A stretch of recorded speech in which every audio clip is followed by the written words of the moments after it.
Muy buenas noches.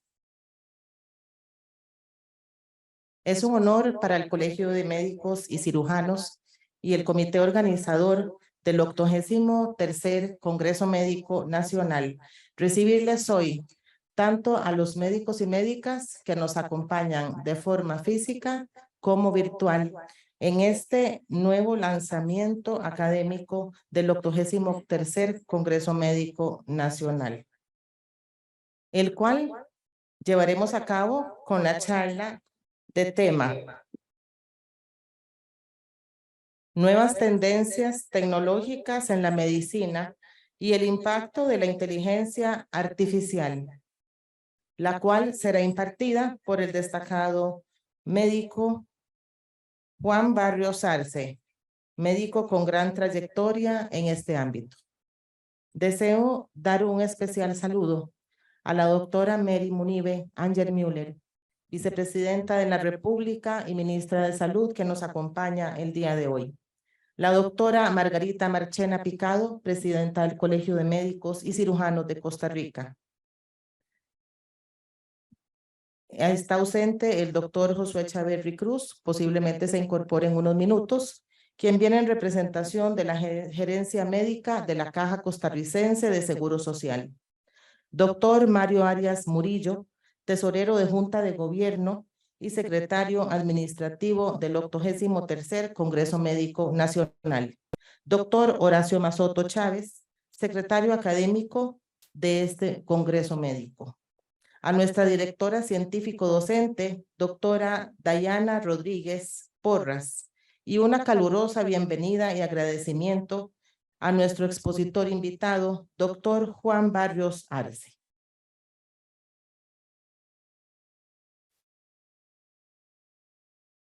Cedo la palabra al doctor Horacio Mazoto Chávez.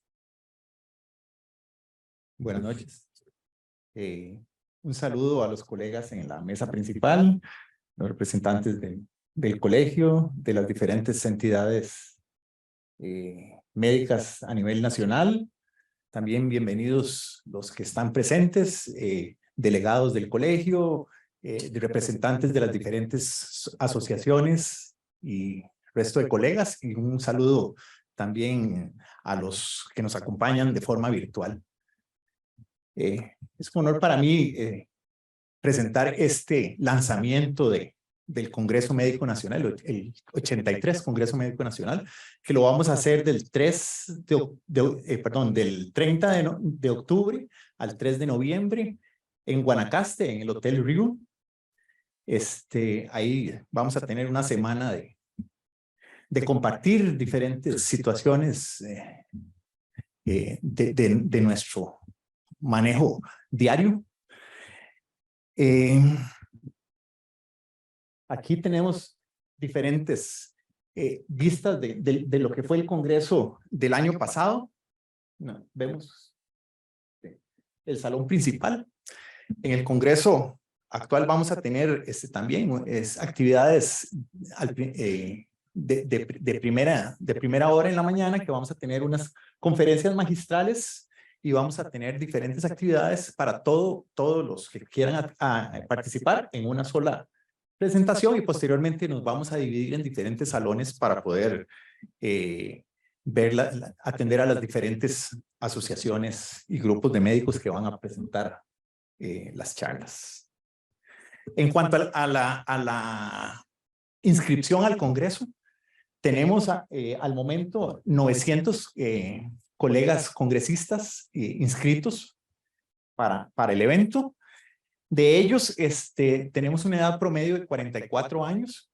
El 54% son mujeres y el 46% varones. Y de estos también tenemos el 62% que son médicos generales y el 38% son médicos especialistas. Otra imagen de un congreso anterior. También, como parte del Congreso Médico Nacional, tenemos la parte de trabajos libres, en donde también estamos invitando a participar a todos los colegas en la presentación de diferentes trabajos libres. Ya tenemos un equipo evaluador que nos va a ayudar a escoger cuál es el mejor trabajo presentado, y estos tienen diferentes premios, así que les invitamos a todos los que quieran inscribirse. La inscripción es al 31 de agosto, los requisitos están en la página web del colegio, y sería bueno que todos los que quieran participar lo hagan, porque también es importante esta parte. Una de las cosas que también estamos viendo es, estamos ofreciendo también estos trabajos libres a los estudiantes de último año de carrera, a los internos que están haciendo su último año de carrera, que también puedan presentar trabajos libres y tienen su premiación de acuerdo a lo que se vaya. Por otro lado, también tenemos la parte comercial del Congreso, en donde vamos a tener los stands, diferentes stands para que de acuerdo al tipo de apoyo que nos dan, los dividimos en diferentes: oro, plata, diamante, para la ubicación y el tipo de stand que se presenta. Una de las cosas también novedosas que tenemos este año es un simposio de la industria, en donde ofrecemos un espacio a las diferentes compañías farmacéuticas que quieran participar. Ellos consiguen el expositor y les ofrecemos una charla dentro del Congreso, que ya va a estar definida. No es una cosa que vamos a meter cuestión comercial y todo, nada más que lo que queremos es que la parte científica de las compañías se dé a conocer mediante este sistema del simposio de la industria. En cuanto a las asociaciones, al momento tenemos 25 asociaciones que nos han enviado propuestas de charlas para el Congreso. Aquí tenemos las diferentes agrupaciones. Faltan varias que ya nos han dicho que sí van a participar, pero todavía no han enviado la comunicación. Tenemos chance hasta el 31 de agosto, dimos chance al 31 de agosto para que nos informen de qué tipo de actividades querían presentar, y aquí lo tenemos.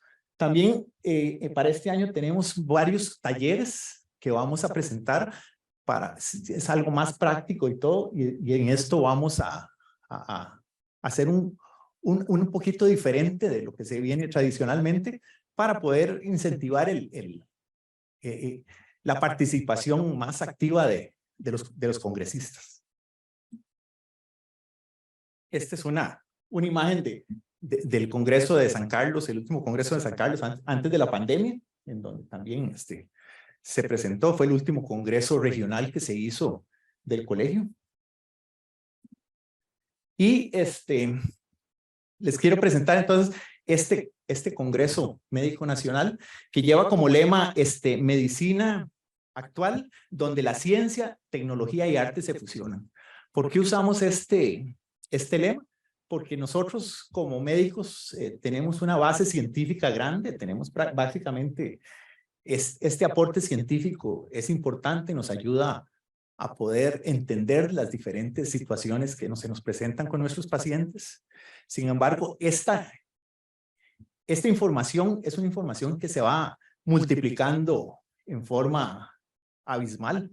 Prácticamente, el otro día hablaba con el doctor Barrios, que se multiplica casi al doble en un determinado tiempo muy corto.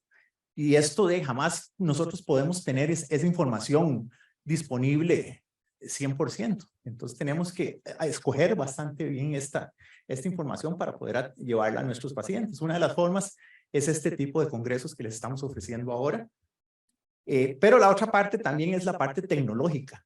Tenemos también diferentes avances tecnológicos de múltiples situaciones, ¿verdad? La parte diagnóstica es una de las cosas que tiene, pero también la parte asistencial tenemos avances tecnológicos como por ejemplo lo de la inteligencia artificial, que se ha multiplicado en los últimos tiempos. Yo creo también son cosas, pero que muchos de nosotros tal vez no tenemos esa esa presencia de la inteligencia artificial en la medicina. Por eso fue que solicitamos al doctor Barrios que nos ayudara a podernos explicar un poquito más esto de la inteligencia artificial en la medicina. Y por otro lado, la fusión de estas dos cosas por parte de cada uno de nosotros como médicos es la parte que a principios del siglo XX hablaban del ojo clínico, ¿verdad? Cada uno de nosotros interpretamos toda esta información y la modificamos de acuerdo a cada uno, a las experiencias que tenemos, a lo que hemos leído, a lo que nos han enseñado, a lo que hemos visto en los diferentes lugares donde hemos rotado. Y esto integra todo esto, y este es el arte de la medicina. Juntar todo esto para poder ayudar a los médicos, a los pacientes a mejorar.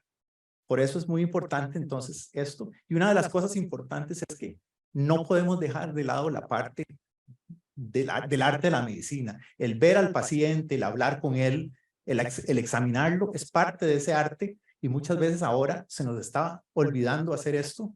¿Por qué? Porque nos basamos en la parte de imágenes médicas, del examen de laboratorio, y se nos olvida la clínica. Entonces, tenemos que fusionar todo esto para poder lograr una mejor atención de los pacientes. Bueno, entonces espero no haberlos aburrido con este tema, que en realidad es fascinante, del arte y la ciencia en la medicina, y esperamos que sea un gusto estar con ustedes en este Congreso, 83 Congreso Médico Nacional. Y muchas gracias.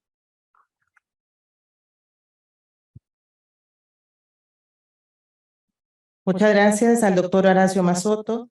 Damos la cordial bienvenida al doctor Josué Chaverri Cruz, representante de la Gerencia Médica de la Caja Costarricense de Seguro Social.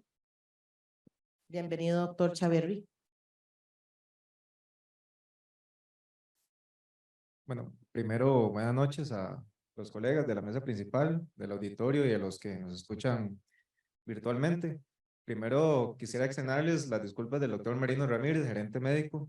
Él hubiera querido estar aquí por motivos de una gira de presidencia ejecutiva en la zona atlántica, donde, dicho sea de paso, se está haciendo una campaña, ¿verdad? Una feria de salud a varias poblaciones indígenas. Por eso es que el día de hoy no está aquí. Él hubiera querido estar porque él por muchos, bueno, en algún tiempo fue el presidente del colegio y promotor también del Congreso. Entonces me pidió que lo disculparan, ¿verdad?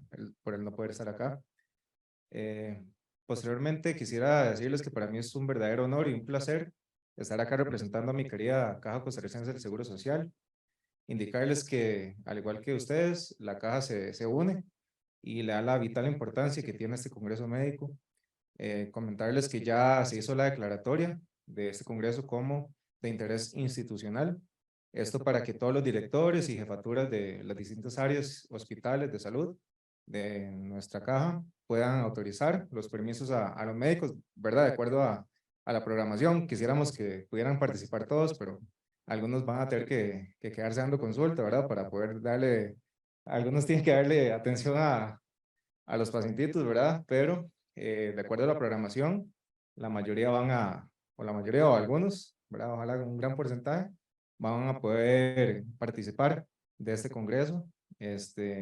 Particularmente en la caja, bueno, creo que de nadie es un secreto que atendemos las principales y las patologías más complejas en el país.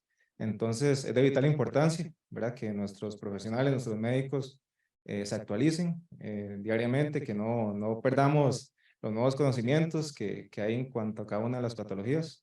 Entonces, reitero, ¿verdad? La caja se une a este interés y a darle la vital importancia que amerita el Congreso Médico Nacional, y cuentan con todo nuestro apoyo. Es el mensaje que envía el gerente médico y de parte de la caja. Estamos muy felices y con toda la disposición también de que nuestros profesionales y nuestros médicos sean parte de este gran congreso. Muchas gracias.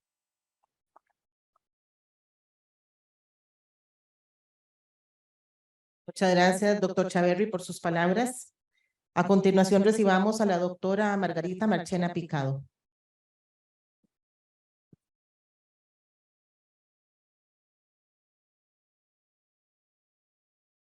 Muchísimas gracias, muy buenas noches a todos. Un especial saludo a la doctora Mary Munive Angelmüller segunda vicepresidenta de la República y ministra de Salud, muchísimas gracias por el esfuerzo para acompañarnos el día de hoy. Al doctor Josué Chaverri, representante de la Gerencia Médica. Doctor Barrios, muchísimas gracias por acompañarnos el día de hoy para ofrecernos esta conferencia que todos estamos esperando, y a los compañeros de la mesa principal. Para el Colegio de Médicos y Cirujanos, el Congreso Médico Nacional es quizá la actividad más importante que realizamos durante el año. Es la base fundamental de lo que es el quehacer del colegio, que es precisamente preparar a los colegas a actualizarnos en nuestros conocimientos con un único fin, que es ofrecer una atención no solo de calidad, sino también actualizada a nuestros pacientes. Porque como bien lo dice las letras que están afuera colocadas en el edificio, que no solo son unas letras que se ven bonitos, estamos al servicio de la salud del país. Y esa es la finalidad que tiene el Colegio de Médicos. Como nos presentó el doctor Mazoto, estamos muy contentos con la inscripción y la acogida que ha tenido este congreso. Con esta variable, todos los años los congresos tienen una temática diferente. Este año vamos a unir el arte, la ciencia con la tecnología, porque la tecnología es algo que va avanzando a pasos, es que no son ni siquiera a pasos agigantados, es que va corriendo, sino es que en una maratón. Y en Costa Rica, pues tal vez ya hemos empezado a ver algunas aplicaciones tanto de salud digital como de inteligencia artificial. Sin embargo, con respecto a otras partes del mundo, pues todavía estamos bastante atrás, y ahora el doctor nos va a actualizar al respecto, y son muchísimas las herramientas que podríamos utilizar siempre bajo una adecuada regulación, a las cuales no tenemos por qué tenerles miedo. Siempre está eso de que si la inteligencia artificial va a venir a reemplazarnos o a reemplazar muchos empleos, inclusive los médicos, tal vez de los que más se ha estado hablando es de los radiólogos. Y como dicen una frase, y el doctor me corregirá, pues no es que la inteligencia artificial va a reemplazar a los radiólogos, va a reemplazar a los radiólogos que no utilicen inteligencia artificial. Pero bueno, la inteligencia artificial al final es parte de lo que sería salud digital, que esperamos en el país podamos ir avanzando. Quiero aprovechar esta oportunidad para darle un profundo agradecimiento al comité científico, a la dirección científico docente, que han hecho toda la organización. Todos los miembros del comité científico trabajan no solo con amor, sino que trabajan ad honorem. Y creo que eso es algo muy valioso de rescatar, puesto que dan alma, vida, corazón, tiempo para que estas actividades sean del más alto nivel de calidad, y esperamos que se vayan a cumplir todas estas expectativas. También muchísimas gracias a los patrocinadores que nos van a acompañar, porque son los que pues hacen posible financiar parte de ese congreso. Recordemos que ese es un congreso que los médicos reciben completamente de forma gratuita. Incluye las charlas, incluye los coffee breaks, incluye el almuerzo. Entonces es un esfuerzo que hace el colegio para poder brindar este tipo de formación. Muchas gracias a las instituciones como el Ministerio de Salud, como la Caja Costarricense de Seguro Social, por brindar los permisos y las declaratorias de interés institucional para que precisamente los colegas puedan asistir a esas actividades. Para aquellos que no nos puedan acompañar de forma presencial, el Congreso, las charlas magistrales van a ser grabadas y van a poder ser accesadas de forma asincrónica, de forma gratuita, así como los colegas que nos están acompañando en ese momento por vía virtual. Entonces, pues los esperamos, como dijo el doctor Mazoto, el 30 de octubre en el Hotel Yu Guanacaste para este congreso, donde vamos a tener temas muy interesantes, actualizados, y podamos también compartir como colegas. Muchísimas gracias.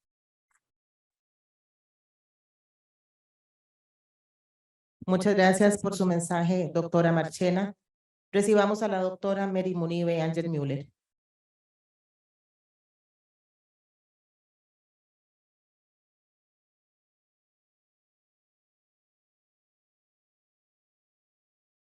Para no quitarle la presentación a nadie, que Morphy no haga de las suyas hoy. Por eso vamos a esto, me pone nerviosa esta computadora. Sí, no pasa nada. Mejor aquí, entonces tenemos esto aquí. Bueno, buenas noches a todos. Ya, el último respirito, ¿verdad? Ya estamos.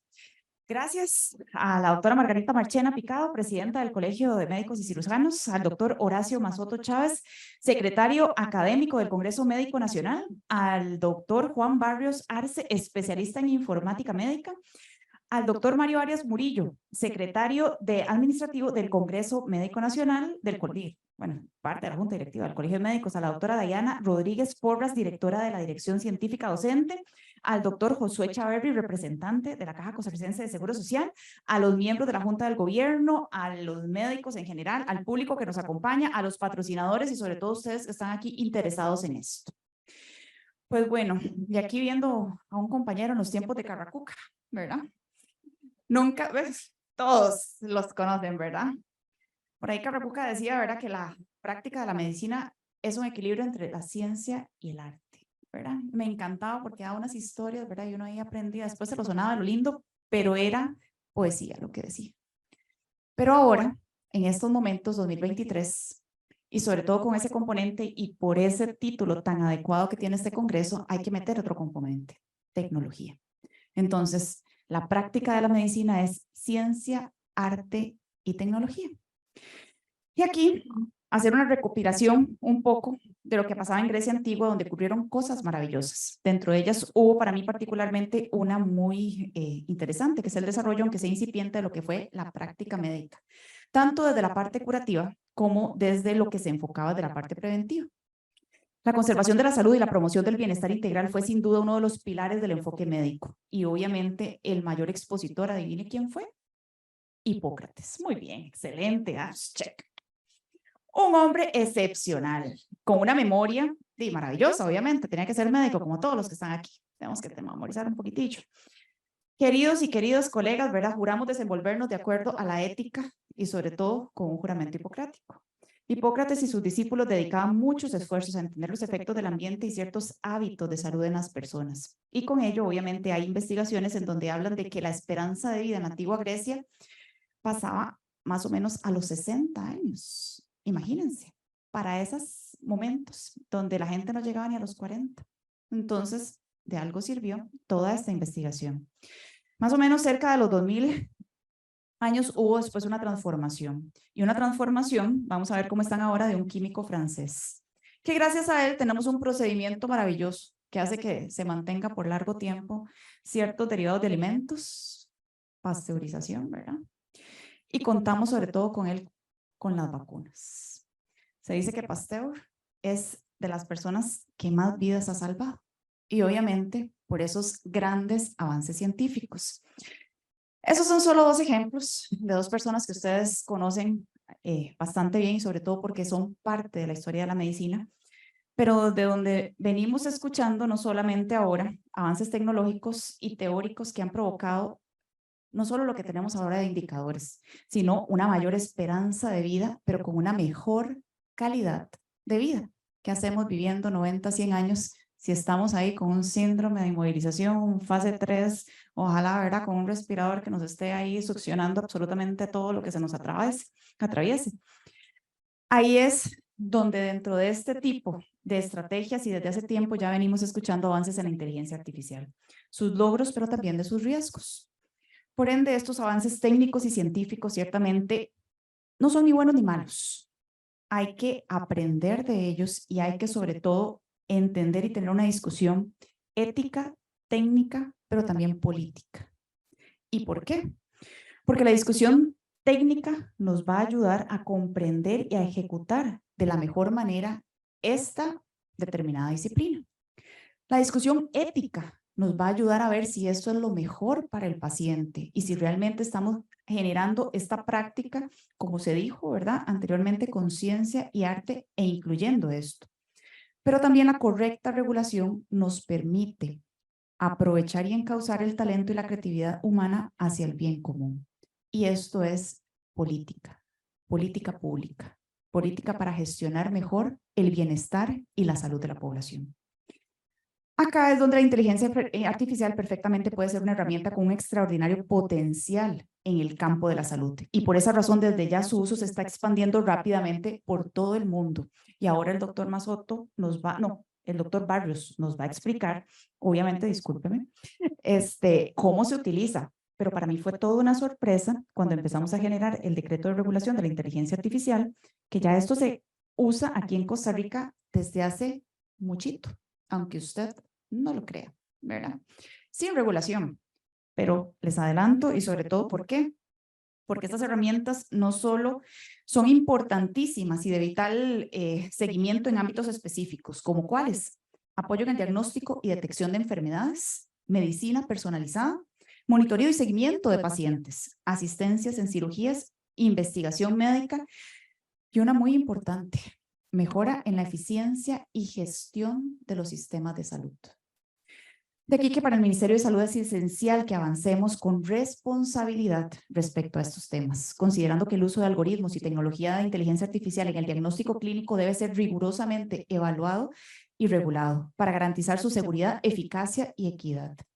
Es por eso que quiero contarles que ya el Ministerio de Salud trabajó en un decreto que establece el marco de regulación que aborda el aspecto como la validación de los algoritmos, la transparencia en los procesos de toma de decisiones y la protección de la privacidad de los pacientes. Y justamente hace 2 días le presenté al señor presidente de la República lo que era la ruta de los 3 ejes principales de lo que es el Ministerio de Salud, que va a ejecutar el Ministerio de Salud. El primero, salud digital. Segunda, fármacos innovadores. Y el tercero, gestión ambiental. Solamente de los miles de cosas que hace el Ministerio de Salud. Pero para que vean la importancia que tiene la salud digital, sobre todo en los avances y en lo que podemos posicionar y preponderar para la mejora del bienestar común. Este decreto fue ya elaborado con el acompañamiento técnico del Ministerio de Salud, tanto de la parte jurídica como del Centro de Investigación y Tecnología y la Dirección de Regulación de Productos de Interés Sanitario, la Cámara Costarricense de la Salud, la Caja Costarricense de Seguro Social y el MICIT, el Ministerio de Ciencia y Tecnología. Actualmente el decreto ya fue revisado y ajustado por parte del equipo técnico del despacho viceministerial y se encuentra en proceso de validación interna, obviamente para ser en el mes de septiembre generado en consulta pública. Y ahí los invito a generar los aportes respectivos porque esto va a ser de gran importancia para la población, no solamente los que van a recibir el servicio, sino los prestadores del mismo. El tema de inteligencia artificial, ignoro si estamos a las puertas de un salto así dramático, como los inventos, ¿verdad? Y sobre todo los avances científicos de los 2 grandes personajes que les mencioné al inicio. Pero sí, estoy convencida que la adecuada reflexión ética, científica, pero sobre todo tecnológica, dentro del marco de eso, del arte que tenemos que generar todos los médicos, va a ser realmente un cambio y un antes y un después en cuanto a la práctica que todos generemos. Y aprovechar este tipo de herramientas y otras más va a hacer que mejoremos la salud de todos los costarricenses. Muchísimas gracias.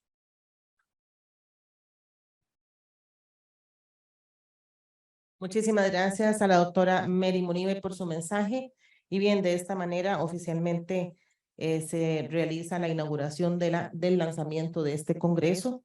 Vamos a ceder la palabra nuevamente al doctor Mazoto, quien va a presentar a nuestro expositor del día de hoy. Invitamos a los señores de Junta de Gobierno, ministra de Salud y representante de la Caja que tomen asiento en la primera fila en los asientos designados.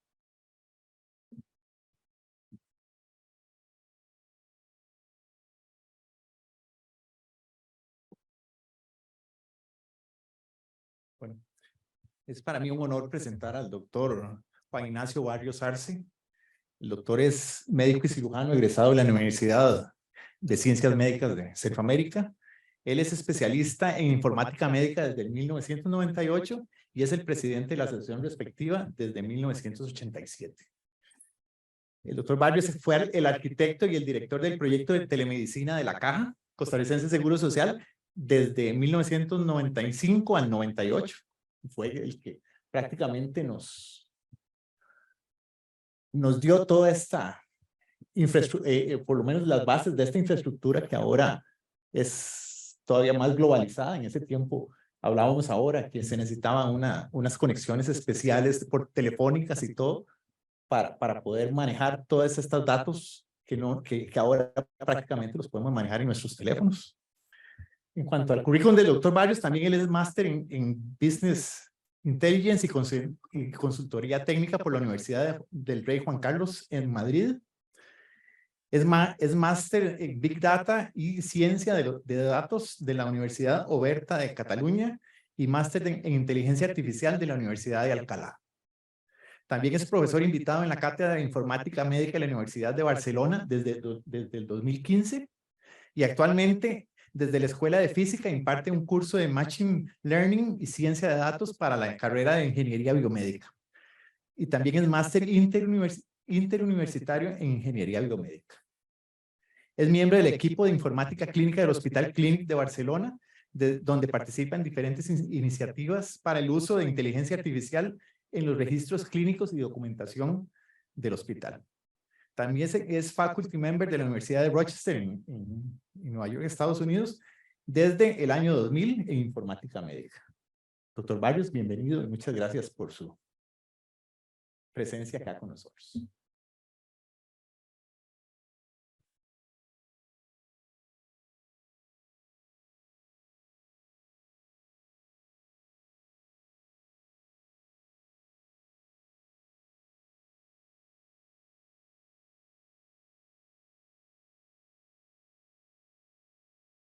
Bueno, muy buenas noches. Especialmente quiero saludar a la señora vicepresidenta de la República y ministra de Salud, a la señora presidenta del Colegio de Médicos y Cirujanos y a los otros miembros de la Junta que nos acompañan, también al señor representante de la Caja Costarricense de Seguro Social, así como a los miembros de las distintas asociaciones médicas que también nos acompañan el día de hoy en vía presencial y también en vía asíncrona, o bueno, en vía virtual.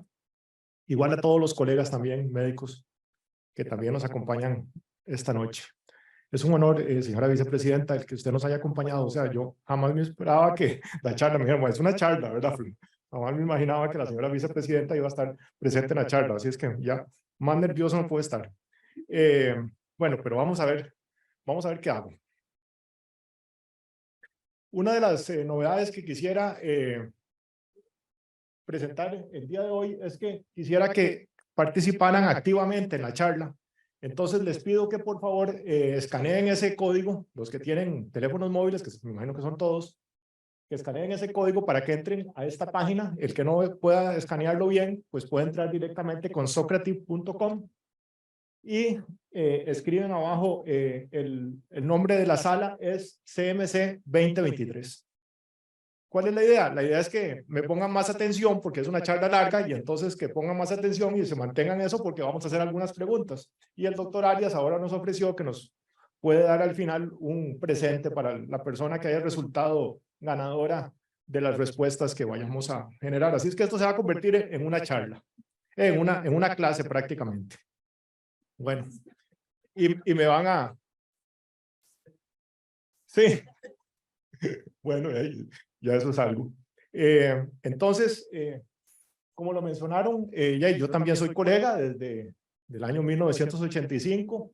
Soy graduado de la tercera promoción de UCIMED. Y ahí estamos, una foto que nos sacamos los compañeros hace unos par de años. Y entonces ya todos ahí estamos con un poquito de barriga y sin pelo, pero bueno, hay algunas compañeras especialmente que están todavía bastante como el día de ayer, ¿verdad? Toda gente muy bien conservada. Pero bueno, es un grupo muy bonito. Hoy, el día de hoy nos acompañan un par de compañeros acá de esa promoción.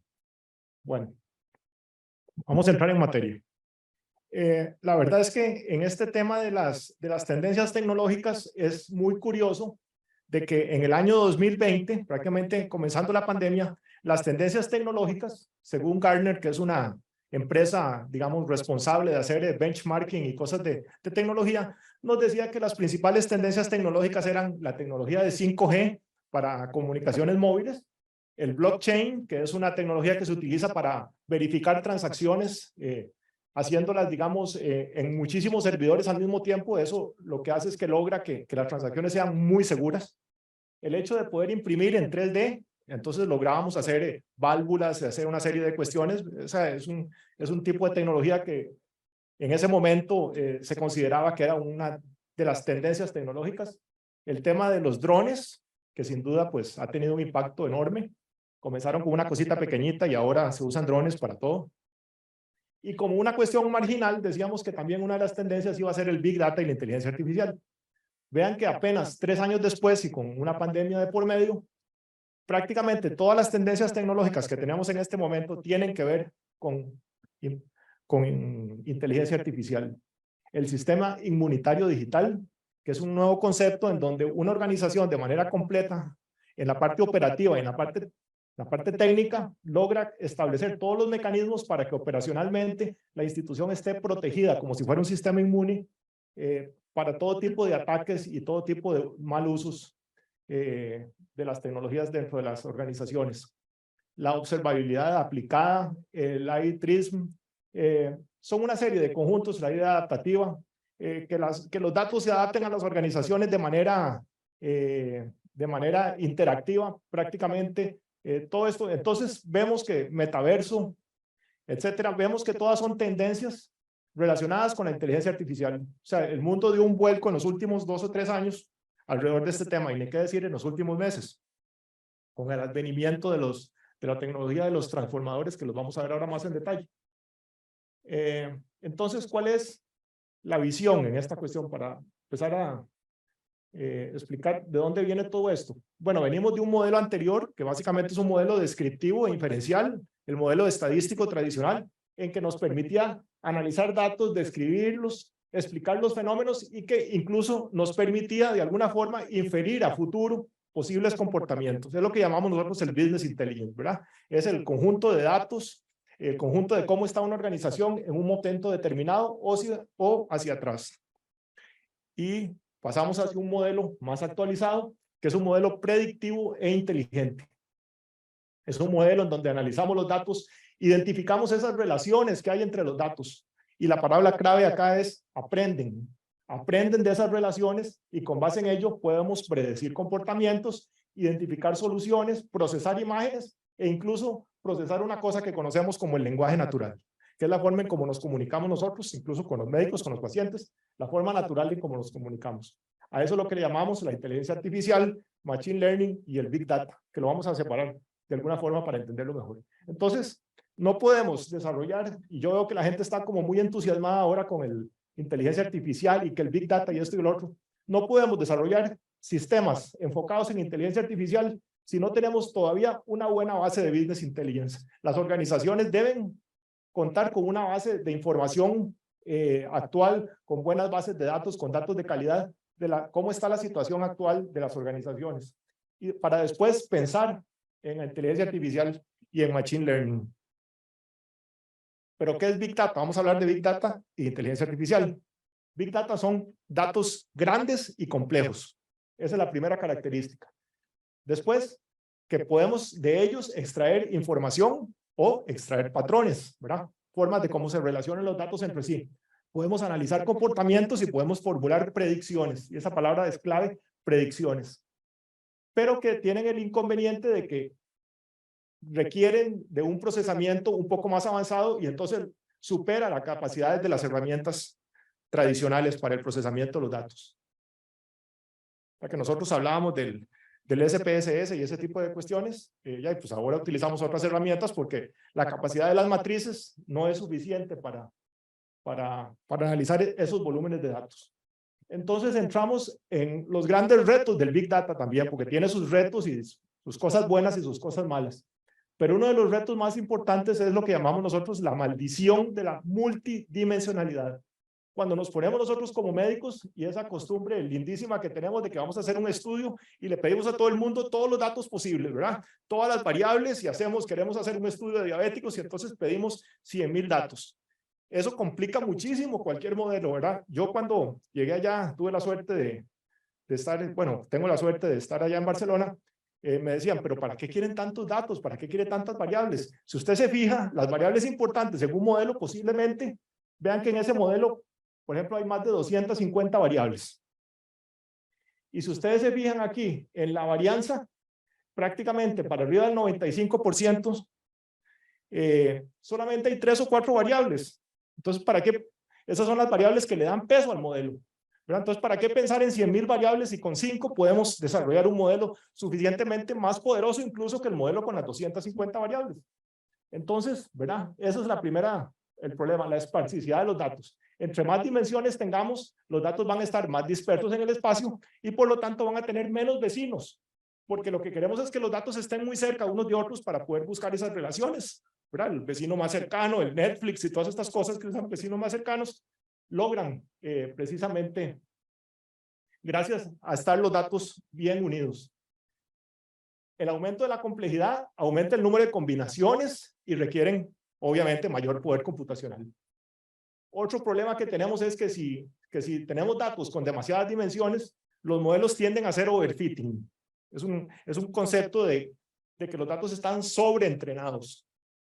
El problema de los datos sobreentrenados, a nosotros nos encanta que los datos estén con muy buena calidad. Entonces seguimos, por ejemplo, en una red neuronal, seguimos dándole épocas, ¿verdad? Lo que se llaman épocas es como el número de entrenamientos. Entonces, no, dale 10,000 épocas, ok, no, 100,000 épocas, dale 1,000,000,000 de épocas. Pero claro, los datos empiezan a tener como más calidad, pero caen en overfitting. Entonces, ¿qué es lo que pasa?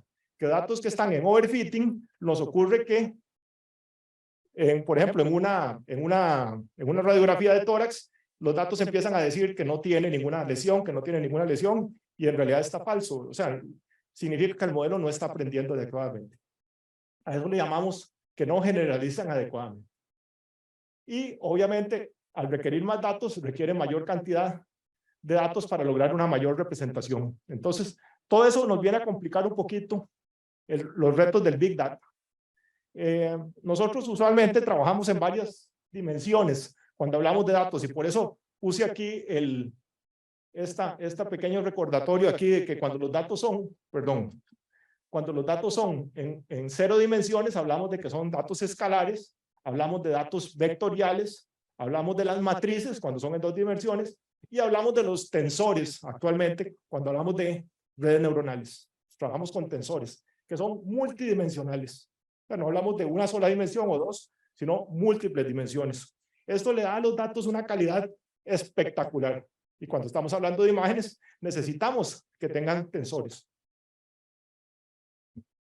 Este gráfico yo siempre lo presento porque me parece que, primero, que es muy bonito y segundo, que explica muy bien todo esto que estamos hablando. Desde el dato hasta el conocimiento hay una serie de pasos. Yo selecciono los datos, preproceso los datos, transformo los datos, después entro en todo este proceso novedoso de la minería de datos, en donde está el machine learning y inteligencia artificial y todo este cuento, y después interpreto los datos, y entonces logro establecer conocimiento, digamos, en las personas.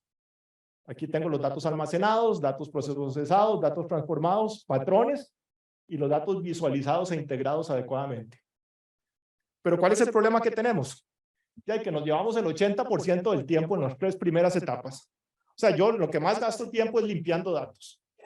¿Por qué? Porque ya tenemos problemas en las organizaciones de que la gente no hace bien los datos. Tenemos datos vacíos, datos nulos, datos en blanco, etcétera. Bueno, un montón de problemas y tenemos que ajustar variables, crear nuevas variables, quitar datos que no tienen peso dentro del modelo, etcétera. Y después para entrar en el proceso de la minería de datos, que es donde está, digamos, el centro de operaciones de todo este cuento. Esto del Big Data y la ciencia de datos exige un equipo humano especializado. Nosotros antes hablábamos del estadístico, hablábamos del matemático, hablábamos de tener un informático y hasta ver ese nuestro equipo técnico. Ahora hablamos de unos perfiles totalmente diferentes, ¿verdad? Hablamos del arquitecto de datos, hablamos del ingeniero de datos, hablamos de nosotros, los científicos de datos, los oficiales de cumplimiento, los gente que está en el tema de la gobernanza, los ingenieros de machine learning, etcétera, ¿verdad? Una serie de perfiles que son importantísimos en organizaciones que pretenden ser organizaciones orientadas a los datos. Y sobre todo esta figura, ¿verdad? Que es una figura que en algún momento lo mencioné en la junta directiva de la Caja hace unos años. Vayan pensando en cómo logran incorporar dentro de la junta directiva una persona que sea responsable de los datos, el Chief Data Officer. Ha tenido distintos nombres, pero el nombre más actualizado ahora es el CDO, ¿verdad? El Chief Data Officer, la persona responsable del tema de los datos en las organizaciones. voy a irme entonces aquí ahora a hablar del tema de inteligencia artificial. Hablamos mucho estos días, ¿verdad? TikTok, Instagram y todo esto solamente nos salen que mire que tenemos una inteligencia artificial, que esto, que el ChatGPT, etc. Debemos saber que es una rama de la informática que busca construir sistemas que aprenden y razonan. Esas son las dos palabras clave. Quiero que las recuerden porque con suerte la pregunto ahora, ¿verdad? Que aprenden y razonan como un ser humano con habilidades tales como, no se vale sacarle foto, que tienen habilidades tales como, vean que entender situaciones y contextos. Vean que el impacto que tiene cada una de estas funciones, ¿verdad? O sea, entender un contexto. Yo a un perrito no le puedo decir que entienda un contexto. O sea, el perrito tiene un cierto nivel de inteligencia, pero no le puedo decir, entiende el contexto. Mire que si nos pasamos de casa ya usted no va a tener las mismas, ¿verdad? Facilidades que tenía anteriormente. O sea, cosas como estas, ¿verdad? Que pueda identificar objetos y reconocer significados. Que pueda analizar y resolver problemas. Que pueda aprender a realizar nuevas tareas. Aquí ya entramos en un campo difícil. Que comprendan y procesen el lenguaje natural y que reconozcan imágenes. Por ejemplo, lo que llamamos visión por computador. Voy a devolver entonces ahora a esta que la pasé rápido, porque creo que es importante también que últimamente la gente habla mucho de que, mira, pero ¿cuáles son esos tipos de inteligencia artificial? ¿Estamos en peligro en la Tierra con la inteligencia artificial? Pues no tanto, la verdad. Vean que en realidad estamos en este nivel, estamos de lo que, hablando de la primera opción, de lo que es el, bueno, es que yo estaba tocando aquí el mouse y veo que el mouse no se refleja ya. Bueno, estábamos hablando de la primera opción, que es la inteligencia artificial débil o reducida, que se basa en el aprendizaje automático, todo esto que llamamos del machine learning, ¿de acuerdo?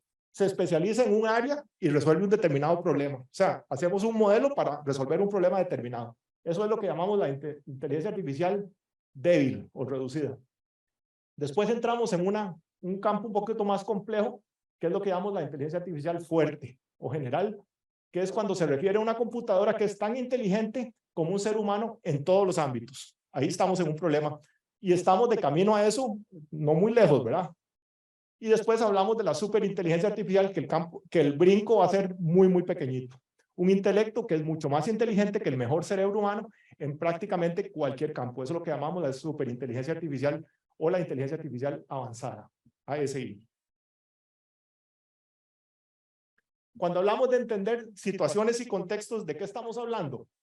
Bueno, por ejemplo, estamos hablando del algoritmo de Blue Dot, un algoritmo que fue el que logró identificar exactamente dónde fue el epicentro de la pandemia del COVID, ¿verdad? Que obviamente fue en Wuhan, y su posterior salto a Bangkok, Seúl, Taipei y Tokio. Esto es, y ahora nos parece muy fácil, pero bueno, fue a través de un algoritmo que se logró identificar todos esos movimientos migratorios de las personas para identificar exactamente de dónde había salido el punto. Fue Blue Dot el que lo hizo. Pudo identificar una situación y un contexto. Tenemos también algoritmos que logran reconocer objetos y entender significados. Google no se ha quedado atrás en esta tarea. Google ha hecho un excelente trabajo y Google DeepMind ha desarrollado un algoritmo que puede identificar, por ejemplo, en una imagen de tomografía, tumores, el tamaño del tumor, dónde se encuentra, qué características tiene, etcétera. Esto se llama DeepMind Health. Es una organización dentro de Google que trabaja en el tema de redes neuronales aplicadas a estas cosas y ya vienen trabajando en cosas que reconocen objetos y significados. Vean que son cosas diferentes. Una cosa es una imagen y otra cosa es un objeto. Dentro de esta imagen yo logro identificar pequeños objetos, veo cuáles son las características de esos objetos, qué tamaño tienen y a través de eso puedo decir que esto es una cosa maligna o es una cosa benigna, etc. Este es el Ferrari de la inteligencia artificial, IBM de Watson. Digo Ferrari porque tiene costos posiblemente bastante más altos, pero que es una superinteligencia artificial y no se desarrolló ahora al nivel de ChatGPT o estas cosas nuevas que han aparecido en los últimos meses, sino que tiene bastantes años ya de estar funcionando. Lo que pasa es que no es tan amigable, por eso es que tal vez no es tan conocida. IBM Watson Oncology es una de las ramas en que se ha especializado la gente de IBM, en donde es capaz la inteligencia artificial de analizar los protocolos de tratamiento y sugerir protocolos personalizados para los distintos pacientes oncológicos. Watson puede resolver, vean qué palabra más complicada, puede resolver el problema de determinar el mejor curso de acción para un paciente individual. Esto le llamamos nosotros prospección. Aprender, me encanta esta pantalla que se ve tan grande, no necesito ni usar los anteojos, estoy feliz hoy. Aprender a realizar nuevas tareas, ¿verdad?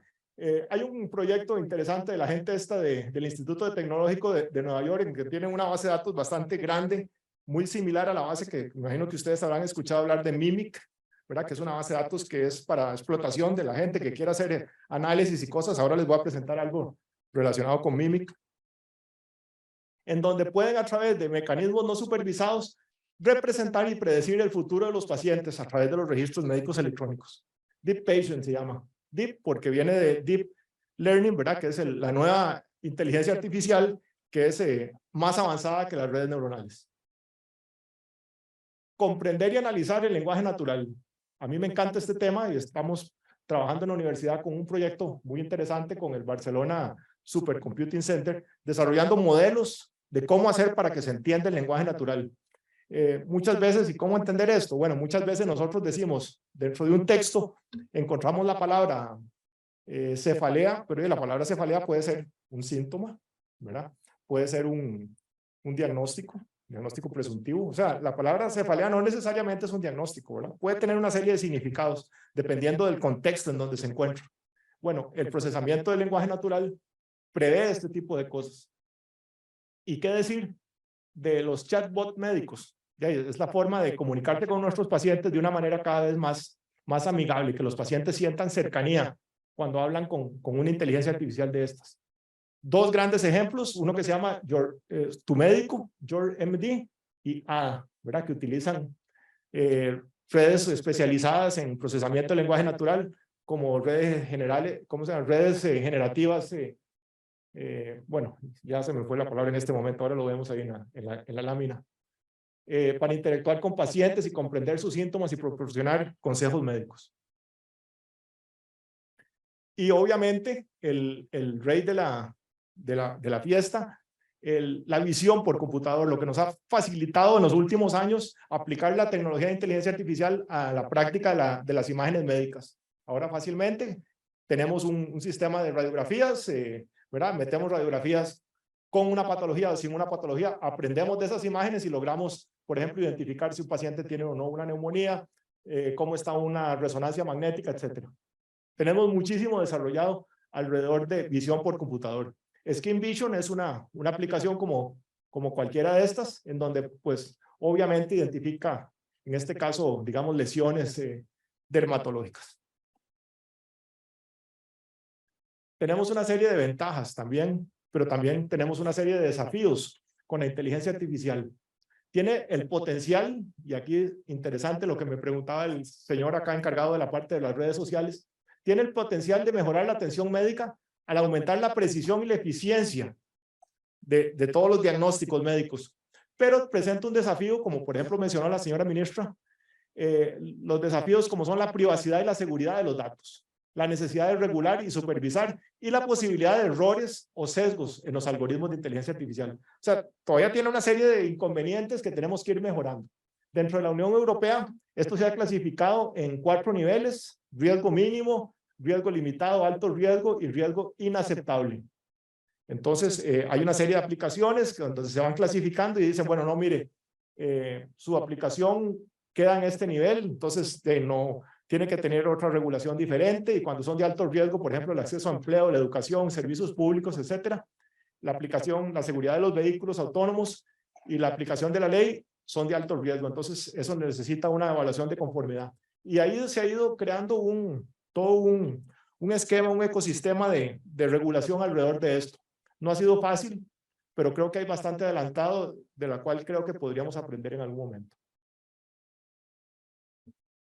Desafíos interesantes. Por ejemplo, este estudio, yo siempre lo pongo porque me parece que es interesante, y por dicha no lo hacen con médicos porque hubiera sido un problema. Este estudio lo hace Dassinger en el año 2011, en donde compara entre los jueces cómo ha sido, digamos, la capacidad que ha tenido la proporción de decisiones favorables.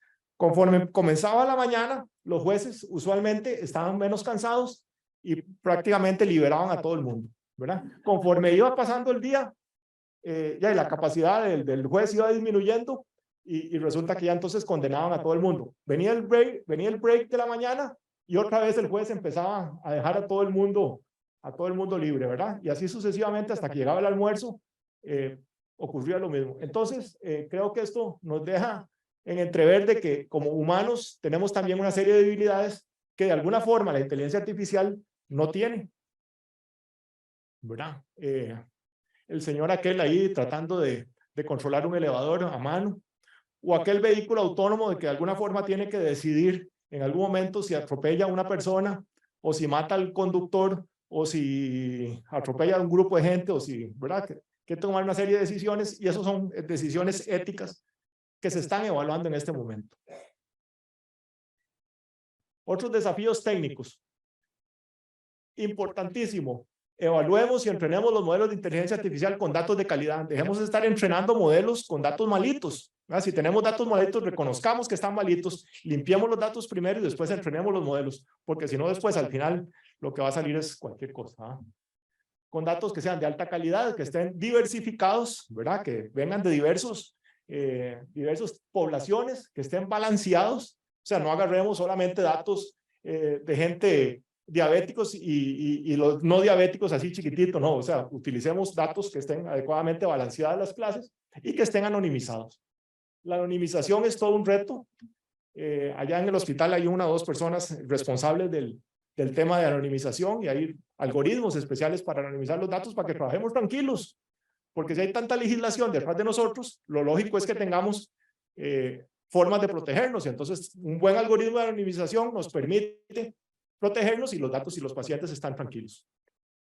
Hay un popurrí de opciones para anonimizar datos, desde datos que pueden ser anonimizados para nunca más reversarse o datos que pueden ser eventualmente reversibles, porque en algunos casos nos interesa poder y después identificar un paciente que sale dentro de un algoritmo y decirle, mire señora, usted no coincide con esto y le vamos a dar un tratamiento diferente. Entonces, hay un menú grande de eso. Lo que les mencionaba, evitemos el sobreentrenamiento de los algoritmos. Es una tendencia peligrosa y que provoca los 2 grandes retos que tenemos los que trabajamos en Machine Learning, sesgo y varianza. Eso tenemos que siempre estar en ese balancito entre, si nos vamos para un lado, nos vamos hacia el sesgo, y si nos vamos a otro lado, nos vamos hacia la varianza. Entonces, cuidado con esto. Los modelos de inteligencia artificial deben ser transparentes y comprensibles para los profesionales de la salud. Esto ha sido siempre como un juego de los nerds, ¿verdad? De las personas que están metidas en este mundo. Entonces creemos que los médicos entienden toda la cuestión y entonces no les explicamos las cosas. Y entonces los médicos no se enteran de cuáles, digamos, las capacidades y las potencialidades del modelo que estamos desarrollando. Entonces, al final eso es peligrosísimo, porque los médicos están tomando decisiones con base en un modelo que no entienden. No somos capaces de explicárselo ni a los médicos, ni mucho menos a los pacientes. Entonces, cuidado con eso, transparentes y modelos comprensibles. Los tratamientos y diagnósticos deben ser basados en inteligencia artificial, deben ser siempre verificados por profesionales en salud. Y eso creo que dentro de la legislación sería muy valioso que se incluya para no, ¿verdad?, dejar eso a la libre.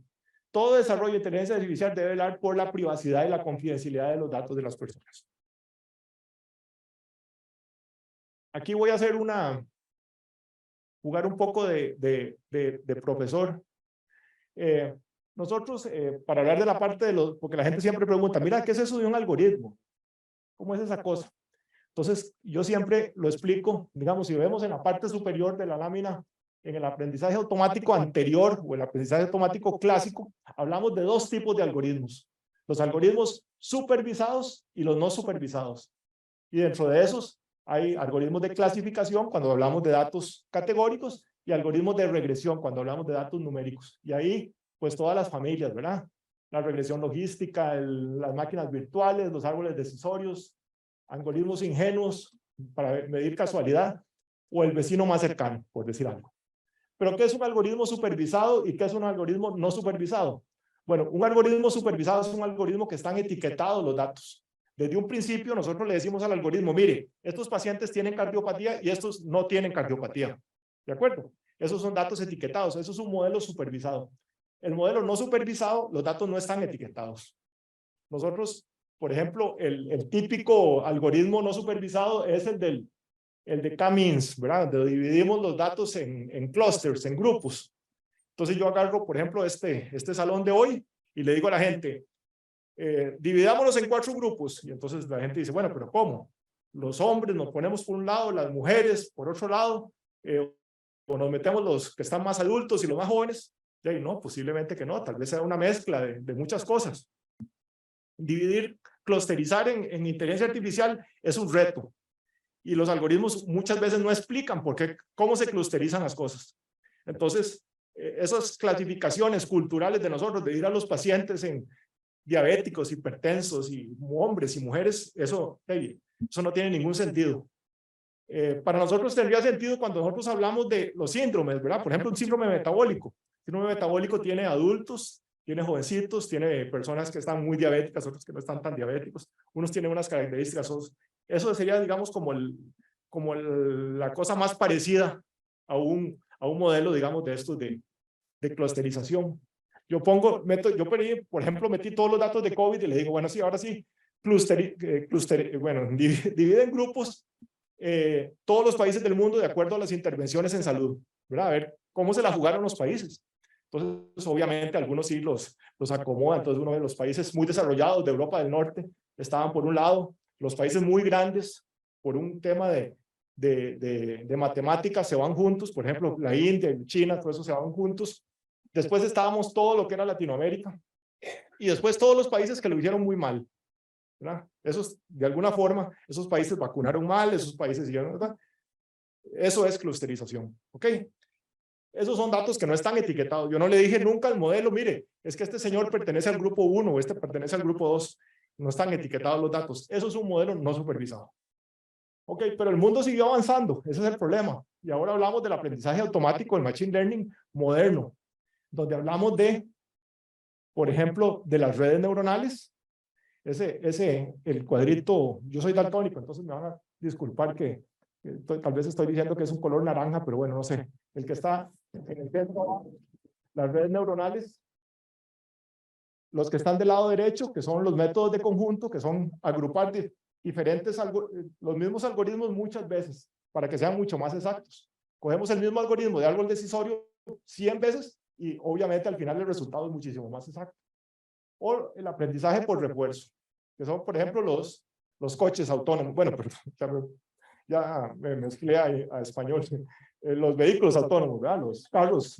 Los carros automáticos. Que también tiene sus propios algoritmos, ¿verdad? Para que el carro vaya. Yo no le tengo que enseñar a un carro autónomo cuál es la carretera que va hacia Orotina. Yo lo tiro por la carretera y él se puede encontrar una bicicleta de camino. O sea, yo no tengo que enseñarle todo lo que le puede pasar. Él va aprendiendo por refuerzo. Es una manera de aprender un poco diferente. Pero ¿por qué traje a colación esta lámina? Porque dentro de ese grupo de las redes neuronales, ¿verdad? Y el aprendizaje profundo, tenemos un conjunto de redes. Es que la verdad es que les tengo que ser franco, no veo absolutamente nada. La letra está demasiado pequeñita. Bueno, no importa. Hay un conjunto de redes neuronales ahí que se llaman las redes neuronales recurrentes y las redes neuronales generativas. Esas son las dos. Esas dos redes neuronales crean un nuevo tipo de red neuronal que se llaman los transformadores. Tal vez pareciera mucho nombre junto ahora en este momento, pero bueno, así es como se llaman. ¿Qué voy a hacer? Yo no les puse así. Las redes neuronales generativas son redes neuronales que están como en un bucle, ¿verdad? Buscando siempre lo mismo, buscando lo mismo, y sirven para cierto tipo de cosas. Por ejemplo, cuando son datos numéricos, o datos de tiempo, utilizo las redes neuronales recurrentes. Redes neuronales generativas son las que tienen un codificador y un decodificador, como hace el ChatGPT. El conjunto de esas dos redes generó el ChatGPT. Antes yo le pasaba a esta lámina muy rápido porque nadie había inventado los transformadores. Los transformadores se inventaron más o menos hace como unos 3 o 4 años. O sea, todo ese tipo de tecnologías se crean a partir de 3 o 4 años. Sin embargo, bueno, ahora vamos a ver, tienen una serie de inconvenientes. Ese es el papá de ChatGPT. Y se me sale el lado aquí para descansar un poco. El lado académico me corresponde ahora dentro de la Facultad de Física. Ya me sacaron de la Facultad de Medicina. Muy enredado toda esta cosa. Entonces, me metieron a la Facultad de Física a los muchachos del grado de Ingeniería Biomédica y del máster en Ingeniería Biomédica para enseñarles sobre estos temas de inteligencia artificial y machine learning. Lo que pasa es que uno cree que uno sabe y los chiquillos le pasan uno por encima todos los días, ¿verdad? Es imposible estar al día con ellos. Es de todos los días, las cosas nuevas, y le salen uno con unas cosas y dice uno, pero ¿de dónde salieron estos muchachos con estas cosas? Y es un máster muy bonito porque incorporan varias universidades. Ahí está metido no solamente nuestra Universidad de Barcelona, sino también la Universidad Politécnica de Cataluña y la Universidad Pompeu Fabra, que también es otra universidad. Entonces, eso es un consorcio que se hizo de 3 universidades para hacer el máster en Ingeniería Biomédica. Y tengo la dicha de estar en ese máster con los estudiantes hace unos 3 o 4 años. Ok, bueno, ahora sí, les voy a pedir que por favor entren a la aplicación y vayan contestando. Yo voy a hablar ahora de otras cosas, entonces yo puedo seguir hablando y ustedes, como hago con los estudiantes, ¿verdad? Les digo, bueno, empiecen a contestar y como siempre están con el teléfono, entonces sigan usando su teléfono, yo sigo dando la clase y después vamos a ver, ¿verdad? Es imposible controlarlos, ¿verdad? Están con el teléfono todo el día, pero bueno, muy interesante también, es una experiencia muy bonita. Entonces, bueno, para que vayan contestando algunas de las preguntas de las cosas que hemos ido viendo hoy. Perdonen que los evalúe, pero bueno, es para mantener la atención. Ok. Voy a demostrarles un algoritmo supervisado, ya ahora que todos saben que es un algoritmo supervisado, ¿verdad? Que son datos etiquetados, para hacer una prospección, que ya saben también qué es, ¿verdad? Escoger entre distintas alternativas cuál es la mejor, sobre las drogas de hipertensión arterial. Entonces, lo que hicimos acá con los datos de Mimic, la base de datos esta, que es a nivel internacional, que está libre para que todo el mundo la utilice, cogimos los datos para hacer esta aplicación que les permite a los médicos generales escoger cuál es la mejor terapia para sus pacientes hipertensos. ¿Ayudas a entrar a la página? Que me cambiaron aquí la...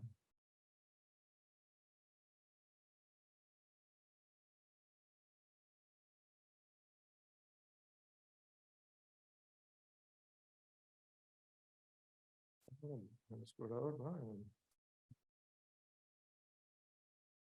¿Cuál de los 3? Este es el de cardiopatía. Este.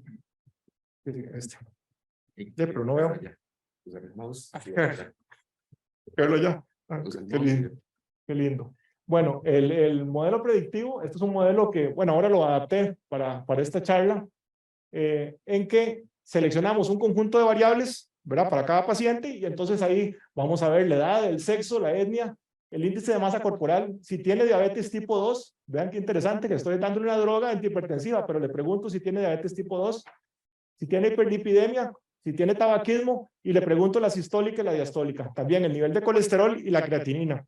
Podrían haber sido 100 variables más, pero el modelo me dice, no, mire, no le meta más variables, con estas hay suficiente peso para hacer una buena predicción. Y entonces al final lo que hacemos es, vamos a ver que no me falle.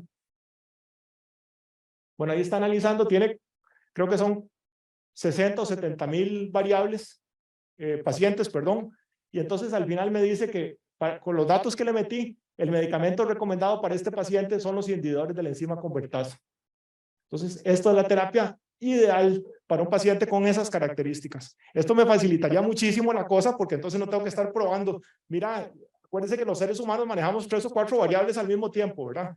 Cuando le metemos 10 variables, la cosa cambia, ¿verdad? Yo puedo decir, no, si es una señora, dale tal medicamento, pero si es una señora joven, entonces es tal medicamento, ya voy por 2 variables. Si además de eso es con una hipertensión muy grave, dale tal variable, ya voy por 3. Pero ya cuando voy por 5 ya se me acabó el menú, ¿verdad? Si le meto 12, ninguna cabeza va a poder decir, mira, es que esto es lo que llamamos nosotros la multidimensionalidad. Y esto es lo que hace fabuloso esto. Vean que un árbol decisorio, aquí, por unas funciones ahí que se llaman las funciones subyacentes, el árbol decisorio empieza a dividirse de acuerdo a la variable que tiene mayor peso, lo que llamamos nosotros la ganancia de información. Entonces, tal vez comienza con no sé, tal vez, es que ya sí, definitivamente ahí sí ya no veo. La edad del paciente, después si es tabaquismo, si es, ¿verdad? Etilismo, si es, bueno, las distintas variables que vimos ahí, ¿verdad? Que si tiene diabetes tipo 2, si tiene alguna hiperlipidemia, etcétera. Y al final, entonces, esto termina en lo que nosotros conocemos como las clases. Y las clases son precisamente el resultado final, ¿verdad? Que si le toca una ECA, o si le toca un diurético, o si le toca alguna de las otras, de los bloqueadores del calcio, o de, yo qué sé, que ya ni me acuerdo de eso. Yo no estudio medicina. ¿Qué precisión tiene este algoritmo? Bueno, con estos datos en este momento, tiene una precisión del 47%, es muy baja, pero bueno, esta es una experiencia para mostrar acá de que es posible, y esto lo que tenemos que hacer es afinarlo un poco, que es posible crear un modelo de manera muy sencilla, muy fácil, para ayudar a nuestros médicos a seleccionar una de las cosas que hacemos más comúnmente en nuestra práctica diaria, ¿verdad? Que es como seleccionar cuál es la mejor terapia antihipertensiva. Don Jairo, ¿me ayuda otra vez, por favor? Bueno, sí, pasemos al otro modelo, sí. Ah, bueno, mira, estaba ahí arriba, perdón. Ok. Ahora, vean este otro. Este está bastante más desarrollado porque este lo vengo trabajando hace bastante tiempo y es un modelo que nos predice digamos, la cardiopatía, utilizando también árboles decisorios. Y aquí, lo increíble de este pequeño modelo, que es un modelo bastante pequeñito porque tiene como 2000 casos, es que son 1, 2, 3, 4, 5, 6, 7 variables. El género, si fuma o no, si tiene antecedentes de hipertensión, si padece diabetes, si tiene obesidad o no, y el grupo de edad en el cual se encuentra. Aquí le damos predecir a ver qué pasa y vean que la matriz de confusión es totalmente diferente, es bastante más exacta. Estos son, digamos, estos son los falsos negativos y estos son los falsos positivos. 20 más 15 dividido entre los 2000 casos es lo que nos da el error. El error aquí es 0.06 y aquí 0.03, el error tipo 1, recuerdan, los falsos positivos, y el error tipo 2 en estadística, los falsos negativos. Precisión del algoritmo, 92%.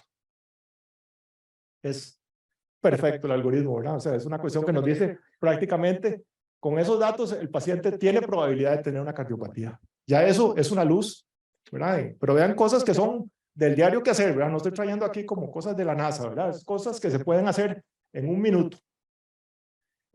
Aquí está lo que llamamos el reporte de clasificación de la matriz de confusión, donde tenemos que el 88% de esta clase es la precisión y 93% para los cardiópatas. ¿Esto qué significa? Que el algoritmo va a ser un poco más preciso a la hora de predecir cuáles son los que tienen cardiopatía y un poquito menos preciso a la hora de predecir los sanos. Esto es un coeficiente de correlación, el famoso aquel Pearson que usábamos en estadística, en donde nos dice cuáles son las variables y cómo están relacionadas. Aquí el arbolito especial para esta persona y aquí una cuestión, un texto ahí para explicar el modelo.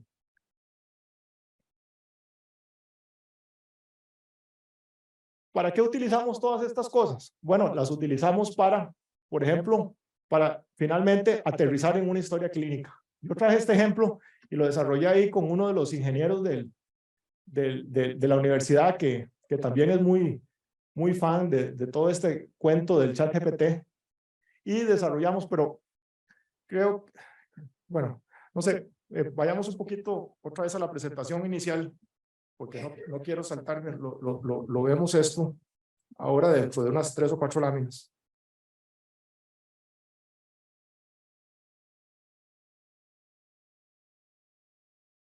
Ahí está, ok. Vean, por ejemplo, estas nuevas técnicas que nos permiten a nosotros explicar las cosas que hacemos con inteligencia artificial. Esto es, por ejemplo, cuando yo llego donde un paciente y le digo, vea, señor, usted tiene que hacer dieta, ¿verdad? Todos los días. Entonces le digo, bueno, entonces tiene que hacer ejercicio, coma menos frutas, haga esto, el otro, ¿verdad? Son 10 cosas que tiene que hacer. Pero entonces al final me pregunta el señor, sí, mire, pero ¿con qué comienzo? ¿Qué es lo más importante dentro de esto? Esto puedo usar entonces un explainer y entonces él me dice cuál es el peso que tiene cada una de esas variables dentro del modelo. Entonces, por ejemplo, para este, lo primero que tendría que hacer es disminuir el tabaquismo, después aumentar la actividad física. Entonces, ni siquiera no se preocupe por el consumo de orina, no se preocupe por el consumo de harinas, preocúpese primero por el tabaquismo.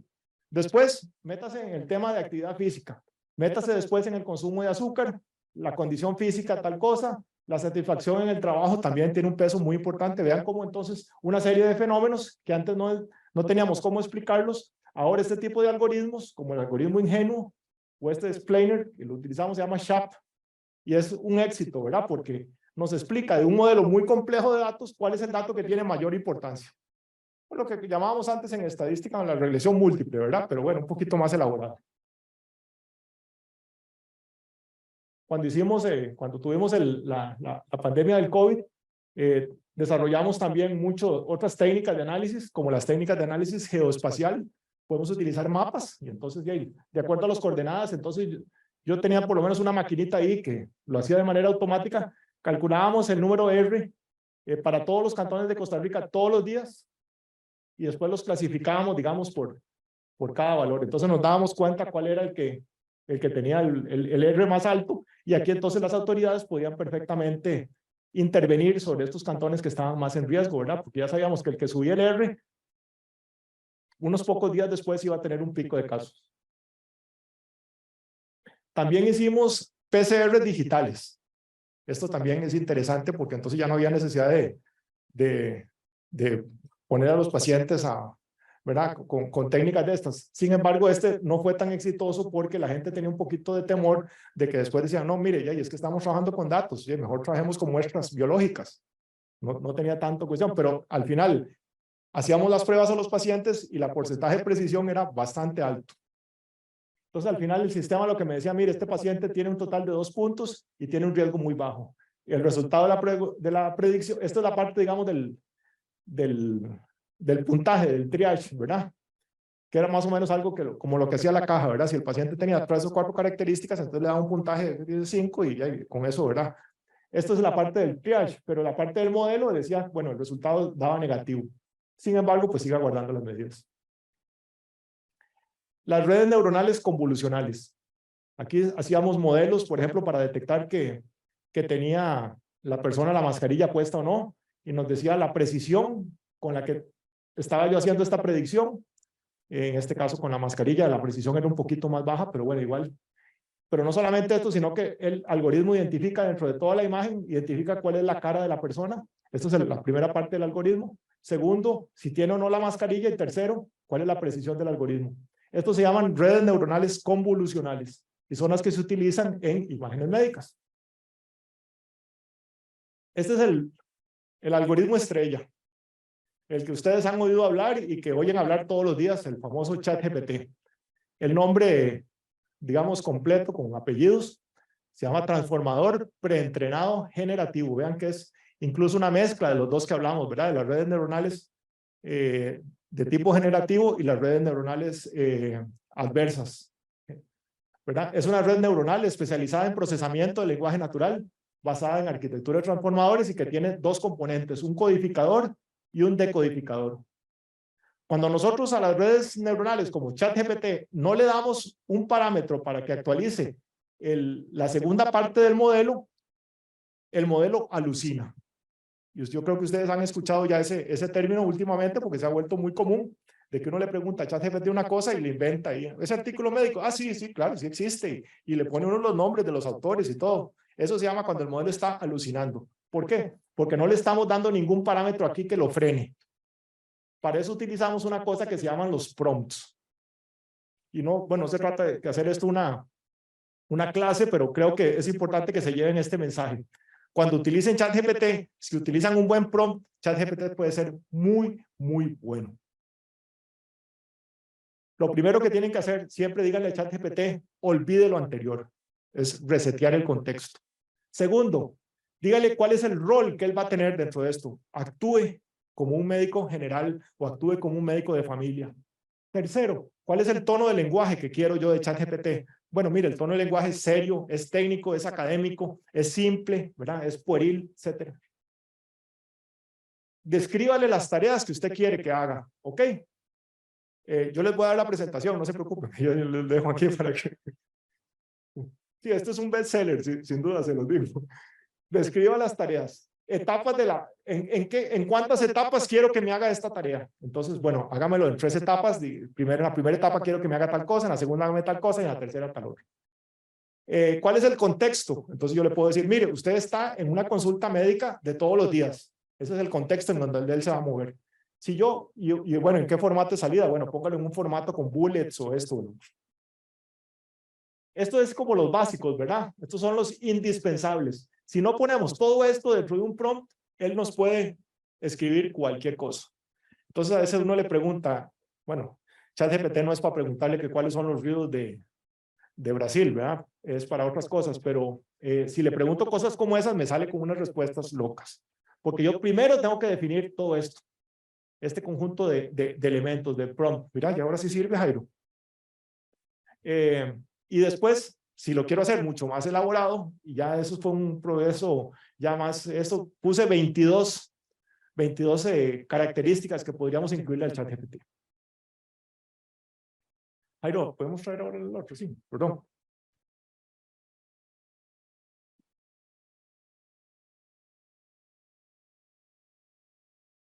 Ok. Sí.